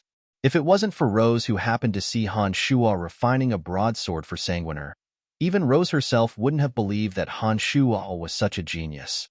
It was only now that Rose learned that all the divine weapons Han Shuo used were personally refined by Han Shuo. Back in Hushvale City, when Rose saw Han Shuo using all kinds of strange weapons to defeat a large number of divine guards, she felt that the weapons in Han Shuo's hands were different from ordinary divine weapons. She was very curious as to where Han Shuo found that strange great alchemist. After seeing Han Shuo today, Rose understood everything. A genius pharmacist had already made Han Shuo famous in the Darkness Dominion. If they knew that Han Shuo was also an expert in refining weapons, perhaps they would all be astonished. Thought Rose. It's not as amazing as you think. It's just some ordinary skills. With just a glance at Rose, Han Shuo knew what she was thinking. For the time being, Han Shuo did not want anyone to know that he had too many mysteries. Therefore, he tried to beat around the bush with Rose. "All right then. I hope that you can refine a weapon for me, the ordinary kind." Rose stared at Han Shuo. After a while, the corners of her mouth curled into a faint smile as she requested. Han Shuo stared blankly for a moment. He looked at Rose up and down with a strange expression before he smilingly shook his head and said, "The energy you cultivate is very different from my weapon. Even if I refine a weapon for you, you won't be able to unleash any of the energy that Sanguiner and I cultivate. It's all right. I just need you to refine a weapon for me. Any kind of weapon is fine. Because your weapon refining skills are superb. I find it very interesting." Rose did not give up because of Han Shuo's refusal. She was determined to get Han Shuo to refine a weapon for her. He felt a little helpless. Rose had been very cooperative and had helped him a lot. Now that Rose was his slave, and Han Shuo was not someone who was good at rejecting requests from friends. After thinking for a moment, Han Shuo nodded with a bitter smile and said, "All right, I'll refine a weapon for you now. Cut your finger and drip some blood into this potion bottle." After that, Han Shuo handed a glassware that was as thick as a finger to Rose. Rose was a little surprised. She did not understand what refining a weapon had to do with dripping blood. However, she did not ask any questions. She was already very happy that Han Shuo had agreed to refine a weapon for her. A strand of silver hair suddenly pierced her delicate left index finger. The hair entered her finger and dripped blood into the potion bottle. 2 minutes later, the potion bottle was half filled with dark red blood. Rose handed it over to Han Shuo. Grabbing the potion bottle, Han Shuo gathered all kinds of strange stones in front of Rose and smelted them into pearls of annihilation. One by one, the pearls of annihilation took shape under the roasting of the flame. Every single one of them was glossy and sparkled with a faint light. Drops of Rose's blood were dripped into the annihilation pearls. The annihilation pearls had a fiery red pattern, as if the pearls had many burning flames. It was very eye-catching. The surface of the pearls was glossy, and there was a faint shadow of a flame inside. Rose exchanged looks with Sanguiner. She was also happy. When Han Shuo handed the annihilation pearls made from Rose's blood to Rose's hand, she could feel a feeble connection with the annihilation pearls. This made her even happier. You don't cultivate my power, Upanishad, and your blood isn't condensed in a special way. That's why we only have a feeble connection. However, even if it's just a feeble connection, you can control it to explode. Han Shuo explained to Rose how to use the annihilation pearls. That feeble connection was enough for Rose to easily detonate the annihilation pearls within 100 meters. If used well, it could even save her life at a critical moment. However, it seemed that Rose had no intention of using the annihilation pearls against her enemies. She seemed to regard the annihilation pearls as a beautiful piece of art. At her request, Han Shuo had no choice but to pierce a hole in the annihilation pearls with his demonic energy. He then strung the annihilation pearls together with a magical beast leather band to make a small and exquisite bracelet and gave it to her. Rose was very satisfied. She kept fiddling with the bracelet made from the annihilation pearls. She appeared to be very happy. Han Shuo didn't know whether to laugh or cry when he saw that Rose treated the annihilation pearls as ornaments. He wondered if Rose had heard his detailed explanation of how to use the annihilation pearls and how powerful they were. Han Shuo thought to himself, women sure have a different way of thinking from ordinary people. To think that she would treat such a precious treasure like a piece of jewelry just because of its beauty. Time flew by. Half a month later, the other Divine Guard Corps that had come to participate in the 7-Corps competition had all arrived at Soaring Cloud Mountain Range. As the Lord and host of the City of Shadows, the members of the House of Saint naturally would not be absent from this grand event. Wallace, Andre, Carmelita, and the others arrived at Soaring Cloud Mountain Range. As the other 3 corps of Divine Guards were from 3 other major family clans, and the competition would affect the future interests of their respective family clans, those from the 3 major family clans had joined the 4th, 6th, and 7th Corps to participate in the competition. The Soaring Cloud Mountain Range immediately became lively. Before the competition, the 7 Corps Divine Guards were temporarily stationed in 7 districts of Soaring Cloud Mountain Range. The 7 districts had been designated by Wallace and Andre in advance. Wallace and the members of the 3 major family clans were stationed at the center of Soaring Cloud Mountain Range. They were responsible for dealing with any possible accidents that might occur during or before the competition. When the other 6th Corps Divine Guards and the members of the House of Saint arrived at Soaring Cloud Mountain Range, they were very surprised to see Han Shuo and the 5th Corps Divine Guards who had arrived ahead of time.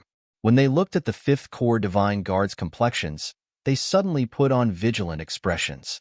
Having been tempered in the 8 Desolation and Torment formation, and having been tossed and turned repeatedly over the past few days, the 5th Corps Divine Guards had a stern and calm demeanor.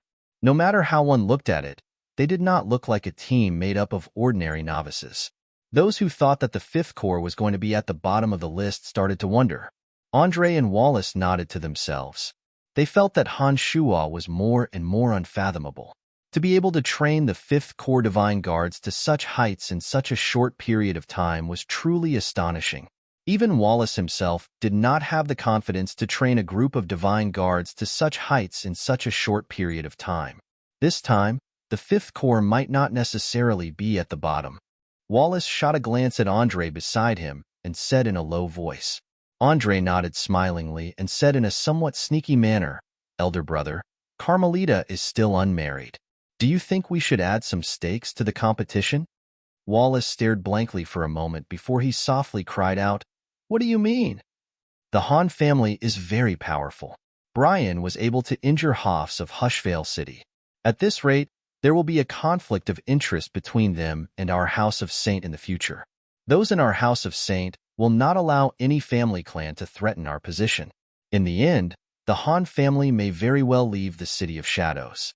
But if Carmelita and that youngster are together, the problem will be easily solved. Elder brother, what do you think? Andre asked in a low voice.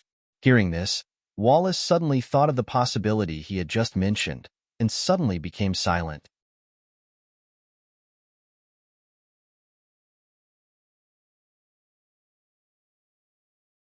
Chapter 787. Although Han Shuo possessed astonishing strength and limitless potential, he wasn't an ideal son-in-law in the eyes of any father. Han Shuo already had so many women by his side, and none of them had any status. Who knew what kind of trouble they would cause in the future? Wallace did not think that Carmelita would be able to keep Han Shuo in check. If Carmelita were to marry Han Shuo, Wallace believed that Carmelita wouldn't be happy. Therefore, he wasn't too willing to do so. However, what Andre said was indeed possible. Judging from the strength Han Shuo had displayed, Wallace felt that Han Shuo wouldn't be someone who would submit to others for long. Furthermore, the Celestial Pearl Pharmacy was a cash cow. It was certain that the Han family would replace the House of Lavers in the City of Shadows in the future. With Han Shuo's formidable strength and the Celestial Pearl Pharmacy behind him, the future of the House of Han would be immeasurable. If the House of Han were to threaten the position of the House of Saint one day, the elders of the House of Saint would definitely not sit idly by and do nothing if the House of Han didn't have a more solid alliance of interests. After giving it some careful thought, Wallace believed that the final outcome would not be what he wished to see. And if Andre's suggestion was implemented early, it might actually prevent such a thing from happening. Wallace was rather tempted, but he felt that Han Shuo was too much of a playboy. He couldn't make a decision on the spur of the moment. Let's wait a little longer. Although that youngster satisfies me in every way, it's a pity that he has too many women around him. Besides, Carmelita hasn't shown any progress with him. I don't want to make a rash decision, Wallace said to Andre after keeping silent for a long while. Andre nodded and did not say anything else. He knew what Wallace was worried about, and it wasn't his place to persuade him. The competition between the Seven Corps had yet to officially begin. During this time, everyone had spent their time learning about the situation in the Flying Cloud Mountain Range. Only Han Shuo and the Fifth Corps had arrived at the Flying Cloud Mountain Range ahead of time and had already settled everything. Following Han Shuo's orders, none of the members of the Fifth Corps continued to wander around. Instead, they rested in the area that Wallace had designated for them. Han Shuo, on the other hand, had no qualms about drinking and laughing with Erebus and Aobashi often. Carmelita would also be by his side in such situations.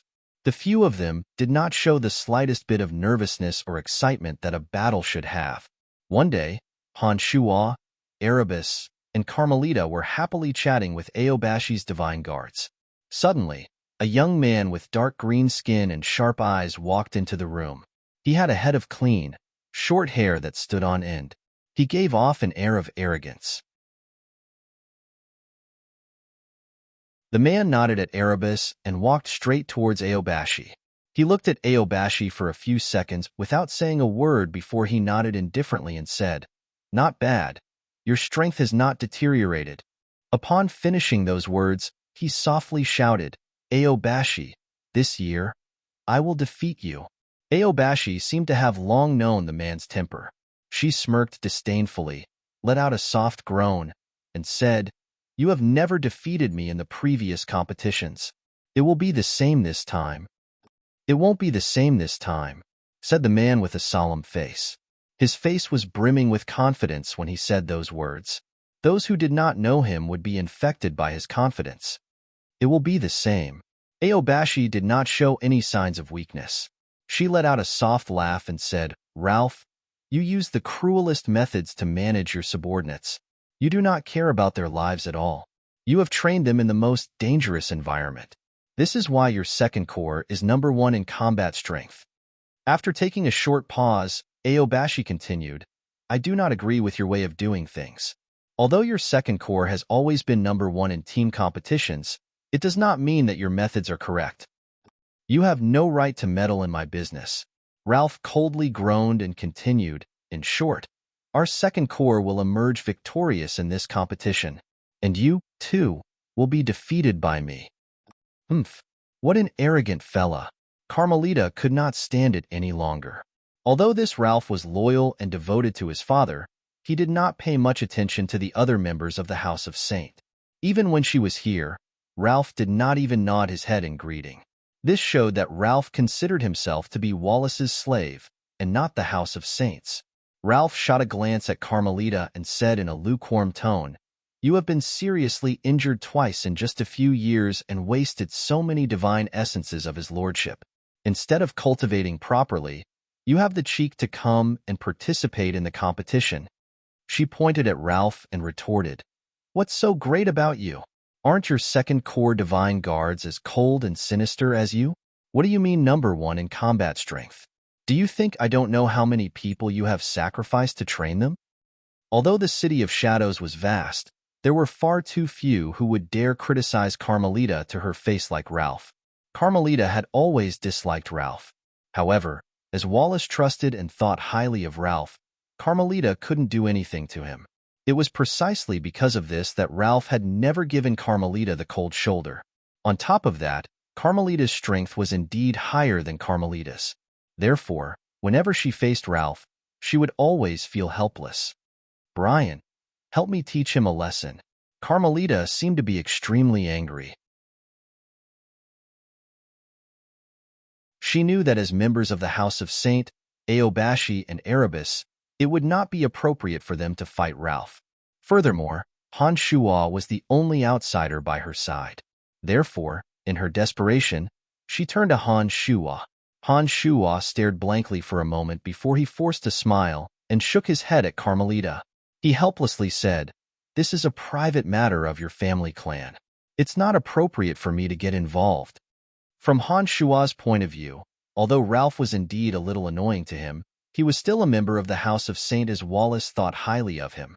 The problem between Ralph and Carmelita was a private matter of the House of Saint. It was not appropriate for Han Shuo to meddle in it. Han Shuo did not wish to have any conflict with Ralph. However, Ralph did not seem to have a favorable impression of Han Shuo. Ralph shot a cold glance at Han Shuo, sneered disdainfully, and said in an indifferent tone, "He doesn't have the capability to teach me a lesson."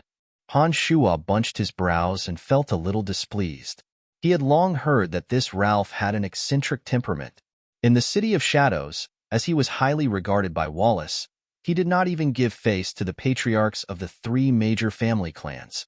He had never been scrupulous in his actions and was unlike Aobashi and Erebus, who knew how to conduct themselves. Aobashi and Erebus thought to themselves, "Oh no."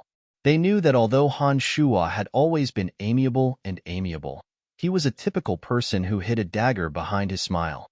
He was not the kind of person who would allow himself to be taken advantage of.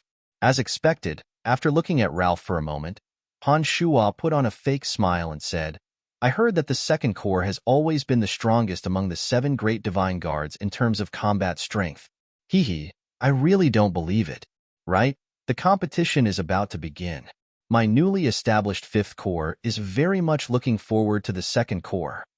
After taking a short pause, Han Shuo put on a cold smile and said, "Besides, I believe that Lord Ralph will not be ranked 2nd in the competition between Divine Guard chiefs. He won't be the 1st. Aobashi giggled. Han Shuo looked at Aobashi smilingly and said, "Who said he will be ranked 1st? After taking a short pause, while Ralph put on a gloomy face, Han Shuo confidently said, "In my opinion, he will definitely be ranked 3rd. Aobashi stared blankly for a moment before she smilingly asked, "You are saying that you will be ranked 2nd? Han Shuo shrugged and said mischievously, "I am rather confident that I can defeat him. At best, he will be ranked 3rd. Erebus and Carmelita were stunned to hear those words. After a few seconds, Erebus shook his head with a strange expression while Carmelita clapped her hands and cheered. She said happily, "Good, Brian, I like your confidence."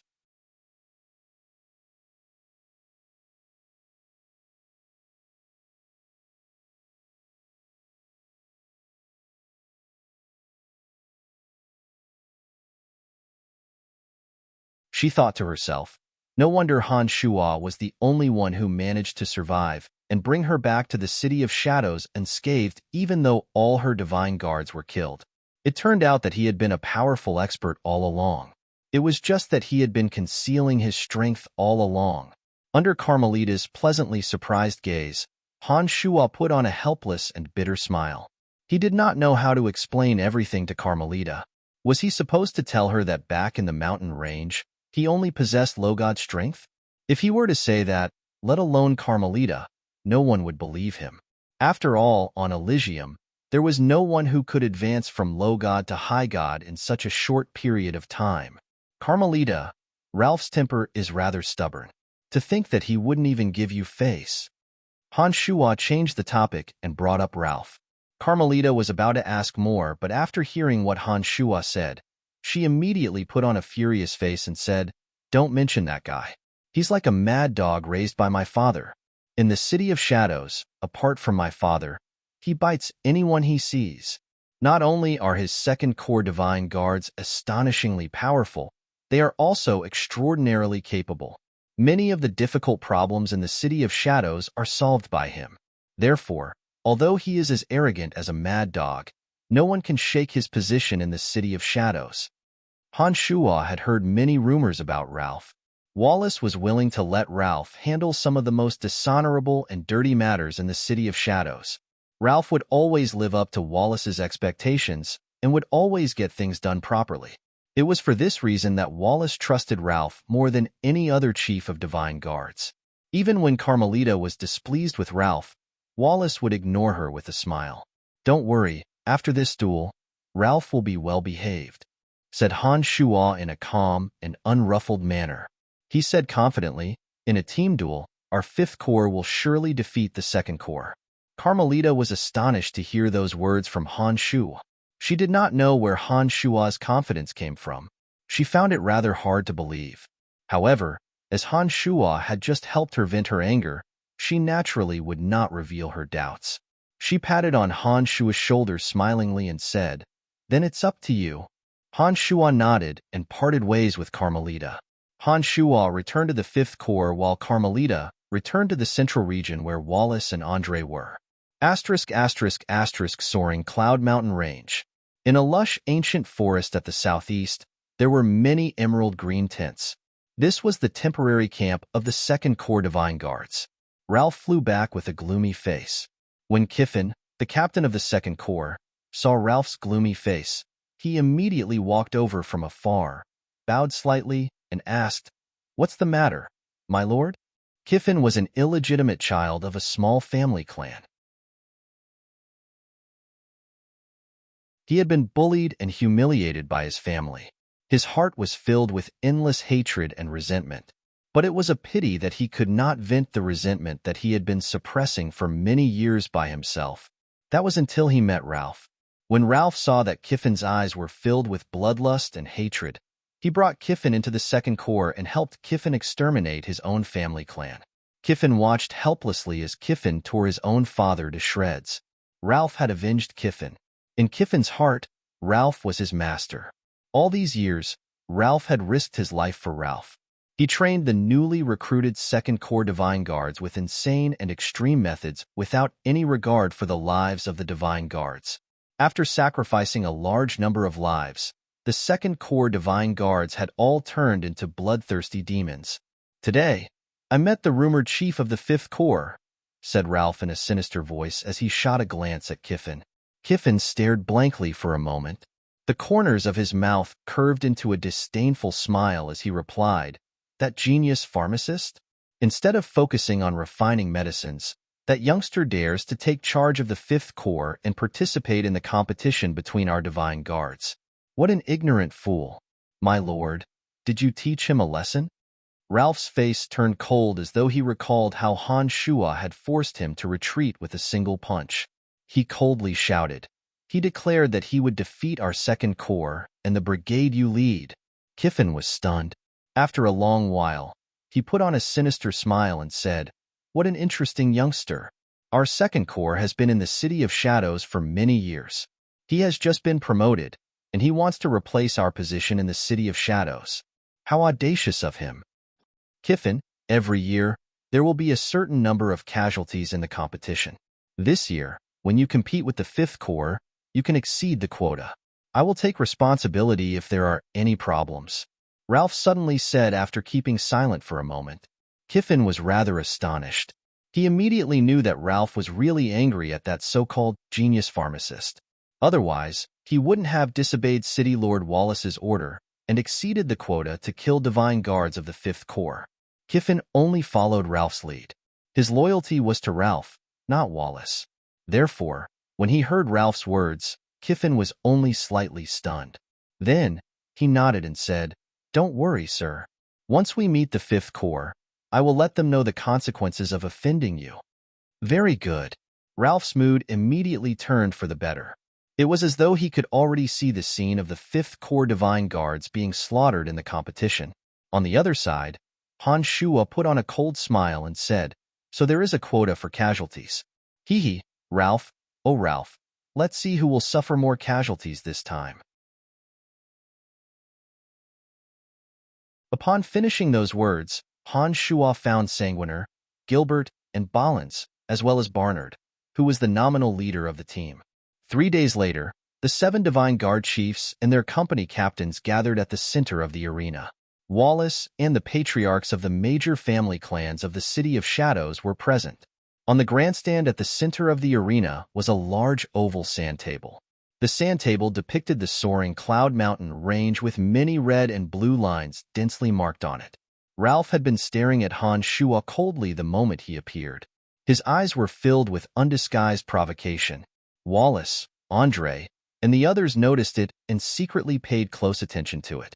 Han Shua turned a blind eye to Ralph's provocation and continued to chat with Aobashi and Erebus in low voices. From time to time, he would let out a hearty laugh. It was obvious that he wasn't affected by Ralph's hostile gaze at all. Andre looked at Han Shua from a distance and then at Ralph. His brows were slightly bunched. Wallace exchanged opinions with the patriarchs of the 3 major family clans before he raised his hand and gestured for the crowd to quiet him down. When the crowd looked at him in silence, Wallace first gave a speech in English and started to take the lead in kowtowing to the Overgod of Darkness. Every year before the tournament, there would be such a ceremony. The crowd had gotten used to it and followed Wallace's lead in kowtowing. Han Shua was rather reluctant to do so, but when he saw that no one was paying attention to him, he bowed slightly but did not kneel on the ground. From Han Shua's point of view, the Overgod of Darkness was not a god he worshipped. There was no reason for Han Shua to be so respectful. Han Shua thought that since everyone was kowtowing, no one would notice him. But when the ceremony was about to end and Han Shua raised his head and was about to stand up, he suddenly saw Ralph looking at him coldly from a distance. The corners of Han Shua's mouth were curved in a sneer. "You're tuning in to the Warrior Lore YouTube channel. Don't forget to subscribe and join us on this journey to catch the most captivating stories.